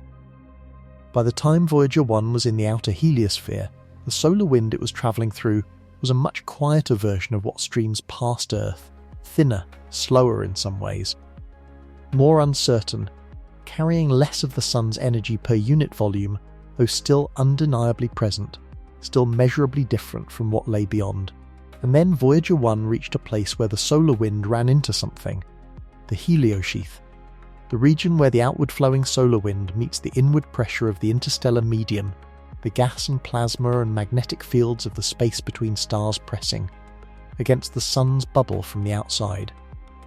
The heliosheath is not a wall, it is a zone, a region of interaction, of turbulence, of the solar wind slowing and piling up against the pressure of the medium that surrounds it, the way water piles up against a dam. The solar wind does not stop suddenly here. It decelerates. It becomes compressed and heated and chaotic, the ordered outward flow breaking into something more complex, more turbulent, more difficult to model. The inner boundary of the heliosheath is called the termination shock. It is the point where the solar wind drops from supersonic to subsonic speeds, where the wind, which has been travelling faster than the speed of sound in the medium it occupies, is suddenly slowed below that threshold by the pressure of what it is running into. The shock is real and sharp, a boundary that Voyager 1 crossed in December 2004 at approximately 94 astronomical units from the Sun. The instruments detected the change. The solar wind speed dropped. The magnetic field jumped. The density of low-energy charged particles increased as the wind piled up and compressed. The crossing took very little time in terms of the spacecraft's journey, but the data it produced was the first direct measurement of the termination shock ever made. No instrument had been there before, no instrument had crossed it and reported back. Beyond the termination shock, Voyager 1 was in the heliosheath itself, the thick, turbulent, complex outer layer of the solar bubble. This region turned out to be stranger than the models predicted. The particle environment was chaotic. The magnetic field fluctuated. There were structures in the heliosheath that the models had not anticipated, patterns in the data that suggested the boundary between the solar bubble and the interstellar. Medium was not as clean or as stable as simpler theories had suggested. The heliosheath was doing things. It was not just a passive transition zone. It was an active, dynamic region where two enormous environments, the Sun's domain and the galaxy's medium, were pressing against each other, interacting, exchanging material, creating structures that had never been seen before because no instrument had ever been here to see them. Voyager 1 spent years in the heliosheath, crossing it slowly, instruments recording, data travelling 20 hours, and then more toward the waiting dishes of Earth. and with each passing year, the solar wind particles around the spacecraft grew scarcer. The magnetic field began to take on a different character. The cosmic rays from outside the solar system, high-energy particles that the heliosphere had been blocking or deflecting for most of Voyager's journey, began to increase in number, leaking through the thinning boundary, arriving from outside with energies that told stories of their origins in distant supernova explosions, in the violent environments, around neutron stars and black holes, in processes happening throughout the galaxy that had nothing to do with our sun. The boundary was thinning, the bubble was coming to an edge. The heliopause, the actual outer boundary of the heliosphere, the place where the solar wind finally stops entirely and the interstellar medium begins, was somewhere ahead, and Voyager 1 was approaching it the way you approach a coastline in fog, not seeing it yet, not quite there yet, but feeling the character of everything around you changing. The water changing colour, the air changing smell, the certainty growing that the ocean is giving way to something else even before you can see what that something else is. The particle counts were shifting. The magnetic field was stiffening into something with a different geometry, a different history. The signals from the plasma wave instrument were beginning to carry frequencies that sounded less like the sun and more like something older, something that had been here long. Before the sun arrived in this neighbourhood, something that would be here long after the sun was done. Voyager 1 was nearly at the edge of everything the sun had ever claimed, nearly at the boundary between our star's domain and the ancient medium of the galaxy. Nearly at the place where the last faint whisper of solar wind gives way to silence, and the silence gives way to the deep, structured, ancient dark of interstellar space. It was almost there. The instruments were reading something they had never read before, something at the edge of their calibration range, something the engineers and scientists on Earth were leaning toward their screens to understand, something that had been travelling 20 hours to reach them and was only now arriving, and the numbers were changing in a way that meant only one thing. The boundary was here, not tomorrow, not in another year of crossing, another year of patient instruments and thinning solar wind and increasing cosmic rays. Here. Now. The heliopause was not somewhere ahead of Voyager 1 anymore. It was close enough that the instruments could feel it the way you feel a change in air pressure before a storm arrives, not the storm itself yet, not the full force of what is coming, but the undeniable signature of it. The atmosphere doing something different. The world preparing. The solar wind particles around the spacecraft had dropped to nearly nothing. Not gradually, not in the slow thinning that had been happening for years, but sharply, decisively, the way a river's current drops to almost nothing in the last few meters. Before a waterfall, not because the water is gone, but because everything is about to change. Because the geometry of what comes next is so different from what came before that. The transition has a quality of suddenness, even when it has been approaching for a long time. And the cosmic rays, those high-energy particles from outside, from the galaxy's violent interior, from the remnants of exploded stars and the neighbourhoods of neutron stars. And the jets of active galaxies were flooding in now, rising in the particle counts with a steepness that made the graphs look like a shoreline seen from above, the land rising, sharply from the sea. They were coming from everywhere, from every direction equally, which was itself a measurement, itself a piece of information about what lay on the other side of the boundary. Inside the heliosphere, cosmic rays arrived more from some directions than others, shaped and deflected by the solar magnetic field. Outside the heliosphere, they arrive from everywhere, because outside the heliosphere there is no solar magnetic field to shape them.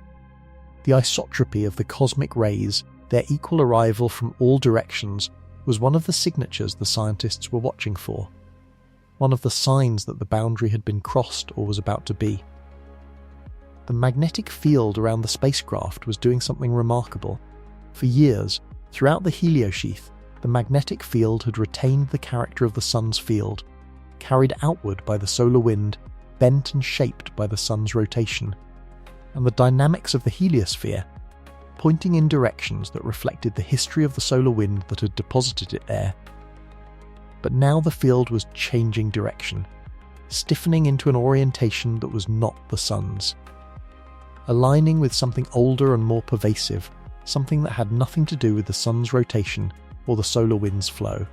The interstellar magnetic field, the galaxy's own field, threading through the local bubble, threading through the space between all the stars in this region of the Milky Way, was asserting itself, was becoming the dominant fact. The sun was behind Voyager 1 now in every meaningful sense.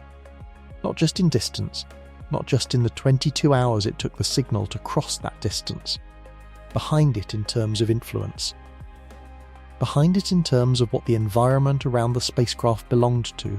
The heliosphere had been the sun's claim on this region of space, the bubble of solar wind and solar magnetic field that the sun pushed outward in all directions, holding me.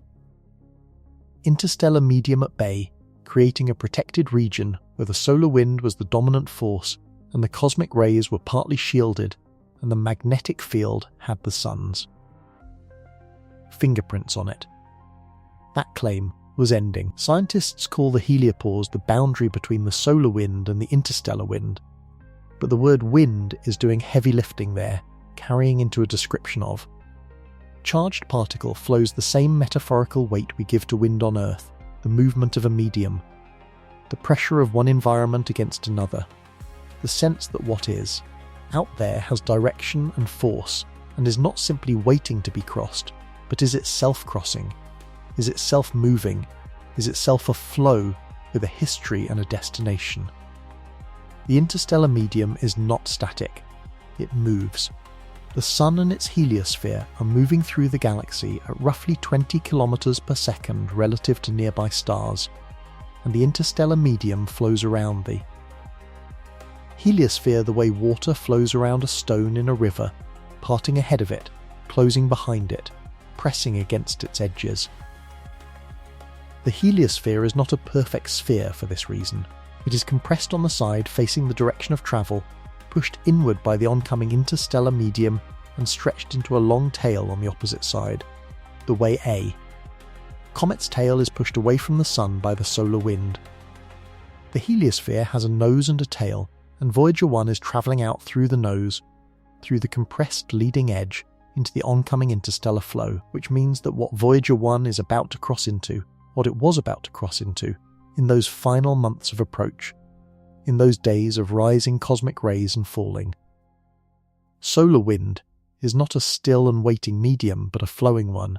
The interstellar medium in this region moves, carries its ancient magnetic fields in a particular direction, carries its history of supernova shockwaves and stellar winds in its chemistry and its structure. Voyager 1 was not about to enter emptiness. It was about to enter a river. The instruments were reading the river's edge. Everything the spacecraft had crossed to reach this point, the inner solar system with its planets and warmth, the asteroid belt, the gas giants with their storms and rings and extraordinary moons, the outer solar system with its frozen relics and its thinning light, the Kuiper belt, the heliosheath with its turbulence and complexity, all of that was behind the spacecraft now. All of that belonged to the sun. All of that was the interior of a bubble that from far enough away would look like a small and local thing, a star's domain, one star's influence in a galaxy of hundreds of, billions, significant to us, ordinary to the galaxy, and ahead was something that had no author. No single star had made it. No single explosion had shaped all of it, though explosions had shaped parts of it. It was the product of the galaxy itself, of billions of years of stellar birth and death, and the slow churning of gas and magnetic fields and cosmic rays and the long, gravitational dance of stars around the galactic centre. It was the medium that connected everything. It was the ocean between the islands. It was the silence that all the noise of stellar life is set against.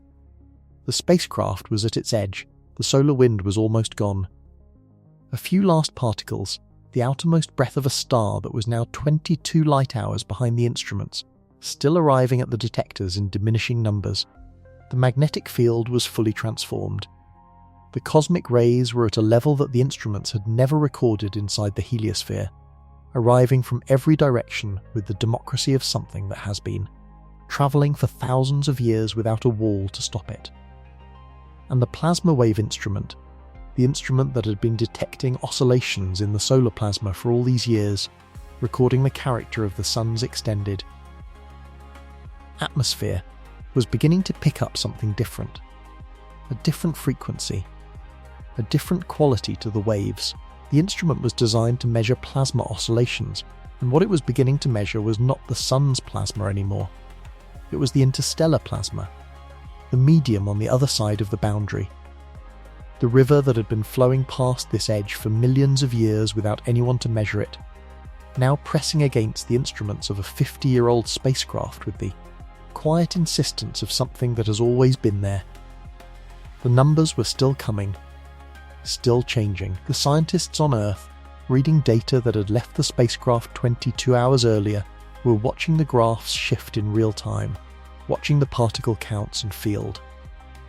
Directions and plasma densities traced the approach to a boundary that had never been directly measured before. The boundary that marks the edge of everything the sun has ever touched. The boundary between our star's story and the galaxy's story. The boundary that, once crossed, puts a spacecraft in a place where no human artifact has ever been, in a medium that connects our solar system to every other solar system in. This region of the Milky Way, in the ancient flowing dark between the stars. Voyager 1 was there. Right there, at the very edge. The instruments trembling with the new frequencies of a medium they had never measured, the solar wind behind and the interstellar wind ahead, and the heliopause somewhere in the next hours or days of crossing, somewhere in the next few astronomical units of distance, somewhere close enough now that the approach itself felt like arrival. The crossing was about to happen. Everything that came before, every moon and storm and frozen plain and thinning solar wind and turbulent heliosheath, had been leading here, to this edge, to this boundary, to the moment when a small golden-winged machine built by human hands on a warm rocky planet would cross out of its star's domain and into the ancient dark between the stars, carrying its music, carrying its mathematics, carrying the sound of rain and the call of whales and the first words a mother ever spoke to her child, crossing into a medium that had been flowing through this part of the galaxy for longer than the Earth has existed. The instruments were recording. The signal was forming in the transmitter, organising itself into the digital language that would carry the data home at the speed of light, 22 hours through the heliosphere and across the inner solar system, and down through the atmosphere to the waiting dishes of the deep space network. The signal that would tell the scientists on Earth what the edge felt like, what the instruments found there, what the numbers said about the boundary between everything we had ever known and everything that lay beyond it. The data was forming, the boundary was here, and the spacecraft, patient and faithful and entirely alone, was still moving, 17 kilometers every second through the last thin veil of the sun's breath, toward the crossing that everything in its 50-year journey had been building toward. The night is very deep now. You can feel it in the quality of everything. The stillness of the room, the weight of the hours, the way the mind has stopped insisting on anything and has simply settled into. The dark the way sediment settles in still water. Slowly. Without effort. Finding the bottom not because it tried to, but because that is what still water does with things that have stopped fighting it. The spacecraft is at the edge. Let that sit for a moment without chasing it. A machine built by human hands, carrying human music, crossing the boundary between everything our star has ever touched and the ancient medium beyond it. Right now, while the room is quiet and the night is doing what the night does, moving through its dark hours toward morning, that crossing is happening or has happened or is about to happen. The data is always 22 hours old by the time it arrives, which means the boundary and the moment of crossing exist for us always slightly in the past, always just behind. The light always arriving after the fact like news from a place too far to watch in real time.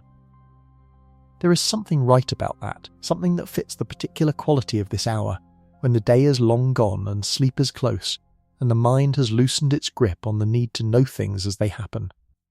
The universe does not deliver its information in real time. Light takes time to travel. The stars you see tonight are the stars as they were years, or centuries, or thousands of years ago. The sun you saw today left 8 minutes before you saw it. Everything you have ever seen arrived from the past. Every image of the world formed from light that had already travelled some distance before it reached your eye. Every star A. Memory by the time it becomes a point of light in the dark above your roof. We have never seen anything as it is right now. We have only ever seen things as they were. And somehow this is not a loss. Somehow this is one of the most beautiful facts about the universe, that it is deep enough to have a past visible in its present, that the night sky is a kind of time machine, that looking up is looking back, that the light reaching you from a distant star is a message from a moment that has already passed, already resolved itself into whatever comes. Next, already moved on from the thing you are seeing. Voyager 1's signal takes 22 hours to arrive. The light from the nearest star takes 4.2 years. The light from the Andromeda Galaxy takes 2.5 million years. The cosmic microwave background radiation, that faint warmth from the Big Bang that fills the universe in all directions, is a signal from 380,000 years after the beginning of. Time, still travelling, still arriving, still telling us something about a moment so ancient that no stars existed yet, no galaxies, no planets, no anything that would be. Recognisable to us as a thing, just hot plasma cooling into the first atoms of hydrogen and helium, releasing light for the first time, sending it outward in all directions, and some of that light is still travelling, is arriving at our instruments right now, is the oldest thing we have ever directly detected. The universe is full of old light. You are surrounded by it. It passes through you and around you, and the room you are in, and the roof above you, and the atmosphere above that. Old light from dead stars, light from explosions that happened before the Earth existed, light from galaxies so distant that the universe has expanded significantly since the light left them, stretching their light toward the red end of the spectrum, shifting it down and down in frequency, until it arrives not as visible light, but as radio waves, as microwaves, as the faint background hum that a sensitive instrument can detect if it is pointed carefully at the sky. We are bathed in the light of the universe's entire history, every moment, in every direction, most of it invisible to the naked eye, but present, always present, passing through the walls and the roof and the sleeping body and the dark room and the night itself with thee. Complete indifference of something that has been travelling for billions of years and has no particular destination. The sentences are shorter now, the distances between thoughts longer. Voyager 1 is at the edge. The instruments are reading something new. The solar wind is behind it. The interstellar medium is ahead and around and pressing gently against the detectors with the patience of something ancient and vast and entirely without urgency. The boundary is here and the crossing is close, and the spacecraft is still moving, still transmitting, still faithfully reporting the character of a place no instrument has ever been. The golden record is still there, still pressed against the body of the spacecraft, still carrying its music and its mathematics and its greetings in 55 languages and its sounds of Earth. The rain, the surf, the wind, the whales, the human voices. Speaking into a microphone in a recording studio in the late 1970s, not knowing exactly where their words would go, knowing only that they were going somewhere extraordinary and that the saying of them mattered, that the gesture of reaching out mattered, that the universe was large and they were small, and they were reaching out anyway.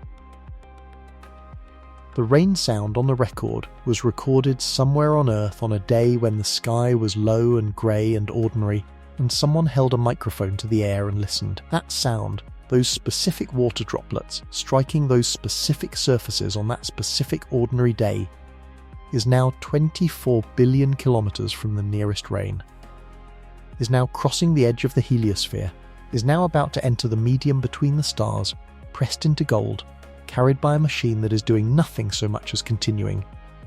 Just continuing. Moving forward through the dark at 17 kilometres every second, because that is what it was built to do, and because nothing has stopped it, and because in the space between. The stars there is almost nothing to stop anything. Almost nothing. But not nothing. The interstellar medium is there, thin and ancient and structured and full of the signatures of everything that has ever happened in this region of the galaxy. It is pressing against the instruments. It is about to become the only environment the spacecraft knows. The heliosphere, which has been home to Voyager 1 for its entire journey until now, is ending. The sun's long breath is thinning to its last few particles, and beyond the heliopause the medium opens into something that goes on for light years, for thousands of light years, for the entire width of the galaxy and beyond. The room is quiet. The night is doing what the night does. Somewhere in the data still arriving from 22 hours ago, the boundary is happening. The crossing is in the numbers. The scientists will see it when they look. They will check it twice, and check it again, and eventually they will say yes, this is it. And there will be a quiet kind of celebration in an office building in California, and then they will get back to work. Because the data keeps coming and the spacecraft keeps moving, and the universe keeps being more interesting than the models that describe it. Tomorrow night, there is more. The crossing itself, what the instruments found on the other side, what the interstellar medium sounds like up close, what the magnetic anomaly in the data means and where it might lead, what it means that a record carrying the sound of rain is drifting through the space between stars, and whether the silence it is crossing has anything in it that could ever hear it. All of that is waiting. But the crossing is close. The boundary is here. And you are already on your own side of something, past the edge of the waking day, past the heliosphere of consciousness, drifting now into something quieter and darker and deeper, where the signals from the world take longer to arrive, and the thoughts are slower, and the distances between things have grown to a size the mind can no longer measure, and so has stopped trying to. The spacecraft is moving. The night is holding. You are already somewhere else. In August of 2012, Voyager 1 crossed the heliopause. The data arrived on Earth 22 hours after the crossing happened, carrying numbers that the scientists read and read again, and then sat with quietly for a moment before saying anything. The way you sit with news that is too large for an immediate response. The way you sit with something you have been waiting a long time to hear. The solar wind particles were gone. Not thinned, not diminished, not reduced to a fraction of what they had been. Gone. The detectors were reading essentially zero solar wind. The medium around the spacecraft was no longer the sun's medium. The charged particles surrounding Voyager 1, the plasma that had been the sun's plasma for the entire journey, the outer atmosphere of our star, stretched across 94. Astronomical units of space had given way entirely to something else, something older, something that did not belong to any single star but to the galaxy itself. The interstellar medium had arrived, or rather, and this is the detail that stays with you if you let it, Voyager 1 had arrived in it. The interstellar medium had been there all along, pressing against the outside of the heliosphere for billions of years, flowing past the sun's bubble in the slow river of the galaxy's rotation, carrying its ancient chemistry and its magnetic fields and its cosmic rays through the space between the stars with the patience of something that has been. Doing this since long before our sun existed. it did not move toward the spacecraft. The spacecraft moved through the boundary and into it. The medium was simply there, as it has always been, as it will always be, waiting with the complete indifference of something that has no need to wait because it is not going anywhere. That is the thing about the heliopause crossing that no announcement quite captures. The significance is not in the medium. The medium does not know a spacecraft has entered it. The significance is entirely in the crossing, in the fact that something made by human hands on a warm rocky planet orbiting an ordinary star in an unremarkable region of the Milky Way has travelled far enough and long enough to exit that star's domain and enter the space that belongs to no one. That has always been there. That connects everything. We sent something into the space between the stars. It took 35 years. It required the labour of thousands of engineers and scientists and managers and machinists and programmers working across decades, inheriting the mission from predecessors and passing it to successors, keeping the antennas pointed at the right part of the sky, keeping the ancient code running on 50-year-old computers, sending commands that took 22 hours to arrive and waiting 22 hours more for the response. It required the gravity of Jupiter, harnessed in 1979 in a slingshot that added kilometers per second to the spacecraft's speed for free. It required 3 small nuclear generators, each one converting the heat of decaying plutonium into electricity with an efficiency that would embarrass a power plant, but was. Enough, barely enough, still enough to keep the instruments alive. It required the particular orientation of the outer planets in 1977, an alignment that occurs only once every 175 years, and that made the Grand Tour trajectory possible, and which the Jet Propulsion Laboratory had the foresight to plan for years in advance. It required everything to go right, mostly. And mostly it did. And the result of all of that was this. A boundary crossed, a medium entered, a place reached that no instrument had ever reached, that no human artifact had ever touched, that is so far from Earth that the light of the sun barely distinguishes itself from the other stars. The result was a spacecraft in the interstellar medium, faithfully measuring, faithfully transmitting, carrying its music through the dark between the stars. There is no word for what that is, exactly. Exploration is too small, achievement is too cold. It is something closer to what it feels like when you finally do the thing you were not sure was possible, when the distance you thought might be too great turns out to be crossable, when the edge you thought might be a wall turns out to be a threshold. It is the feeling of a threshold crossed, of a door that opened not onto nothing but onto something ancient and structured and full of physics that has been happening here for billions of years without a single instrument to measure it. Voyager 1 was the first instrument. What it found on the other side of the heliopause was, in the first measurements, a confirmation of what the models had predicted in broad outline and a surprise in nearly every detail. The interstellar medium in Voyager's vicinity was denser than expected. The magnetic field was oriented at an angle that did not match the leading models. The cosmic rays arrived from all directions equally, as predicted. That isotropy, that democracy of high-energy particles coming from everywhere at once, was one of the clearest.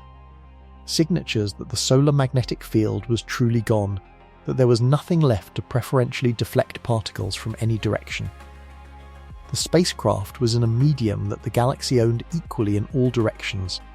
There were no walls here, no preferred direction, just the ancient flowing dark.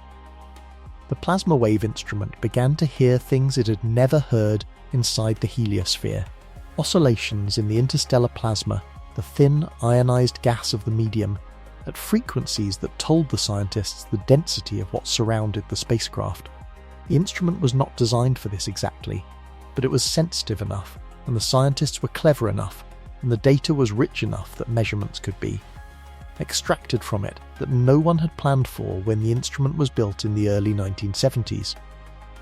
Science is often like this. The instrument you built for one purpose turns out to be useful for something you did not anticipate, because the universe is more interesting than the hypothesis that motivated The instrument's construction. The density the plasma wave instrument measured was low, very low. A cubic centimetre of the interstellar medium surrounding Voyager 1 contains roughly 1/10 of one particle on average, a number that requires a moment to pass because it seems to contradict itself.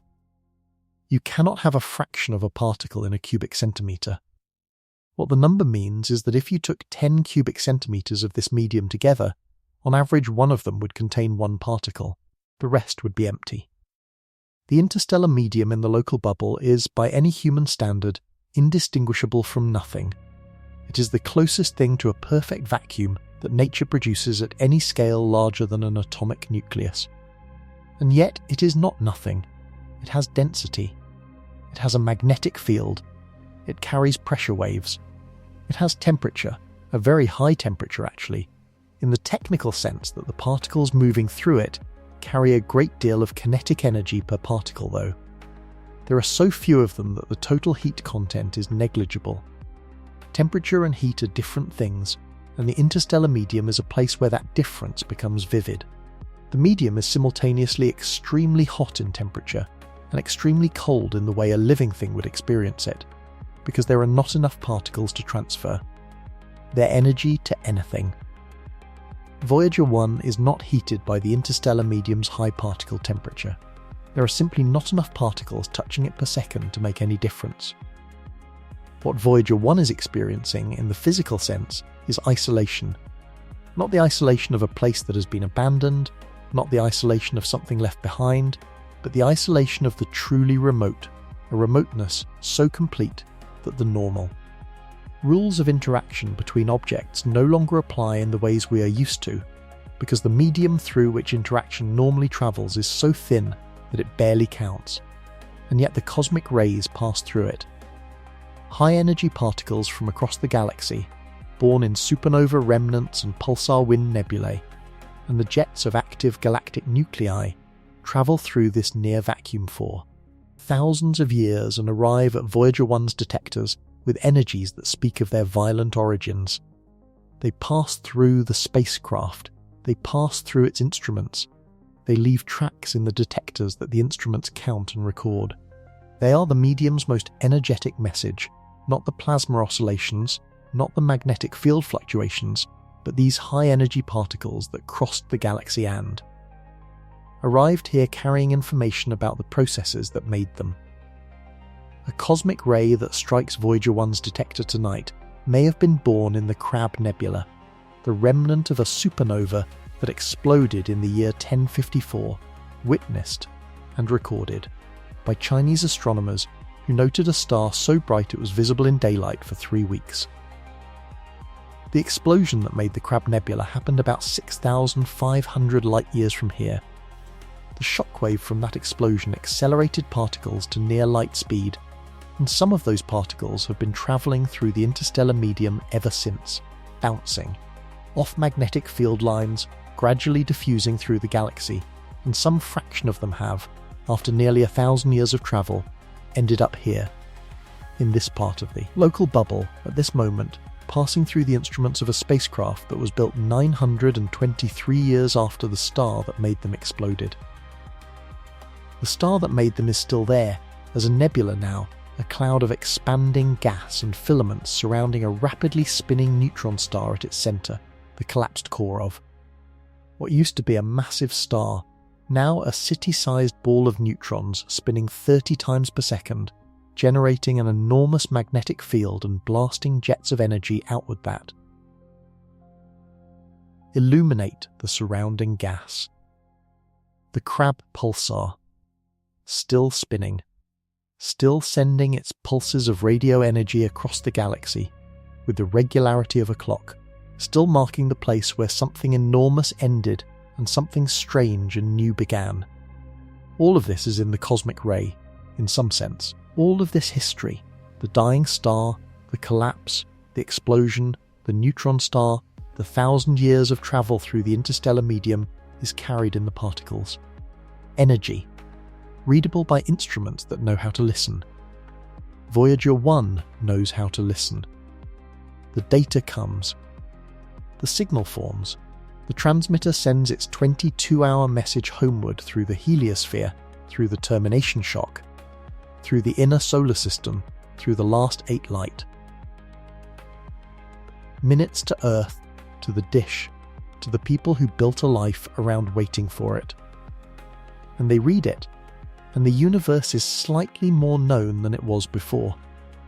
Slightly more mapped, slightly less dark in the sense of unknown, though perfectly dark in the sense of unlit, perfectly cold in the sense of thin, perfectly ancient in every sense that matters.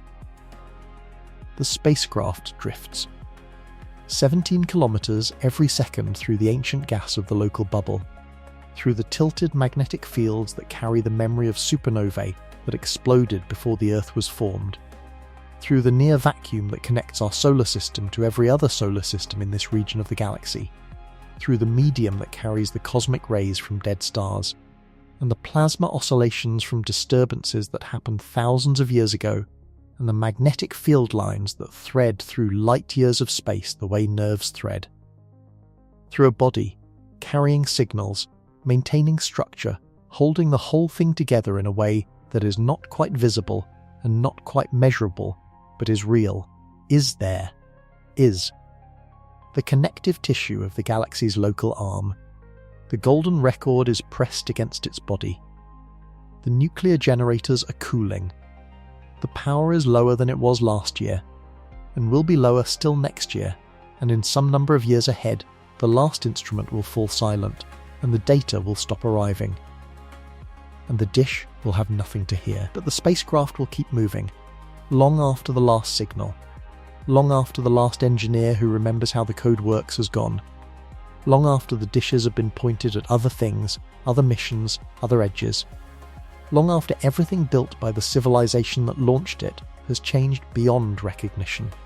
The spacecraft will keep crossing the interstellar medium at 17 kilometers every second, patient and silent, carrying its music through the dark between the stars, passing. Gliese 445 in 40,000 years without either the spacecraft or the star knowing, drifting onward into a galaxy it will never cross, in a universe it will never see the edge, of, and still going. Always still going. There is a comfort in that. In the simple fact of something that keeps moving. In the faithfulness of it. In the way it does not need to arrive anywhere to have mattered. It has already mattered.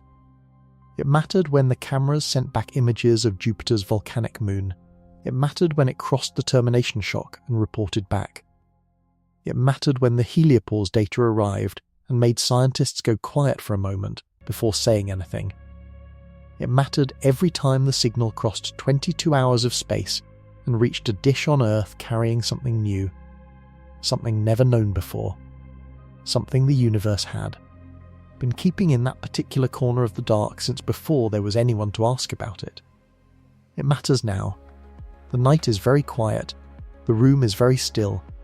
The thoughts have slowed to the pace of things that do not need to be anywhere, that are simply present, simply here, simply moving through the dark the way the spacecraft moves. Through it, not rushing, not forcing, just going. The sentences are shorter now, the distance is longer. The medium thin and ancient around the spacecraft, pressing its quiet measurements into instruments that have been listening for 50 years and are still listening. Still. Faithful. Still sending their signal home at the speed of light through the dark between here and the sun. The cosmic rays arrive from everywhere. From dead stars. From the remnants of things that ended long ago and became something else. The magnetic field holds its quiet angle. The medium is still. The spacecraft moves through it like a thought moving through a mind that has almost finished thinking for the night, slowly, with less effort than before, in a direction that requires no decision. You are already there, already in the quiet place past the edge of the day, past the heliosphere of waking, past the boundary where the noise of the world gives way to something older and thinner and more still. Tonight the crossing is complete.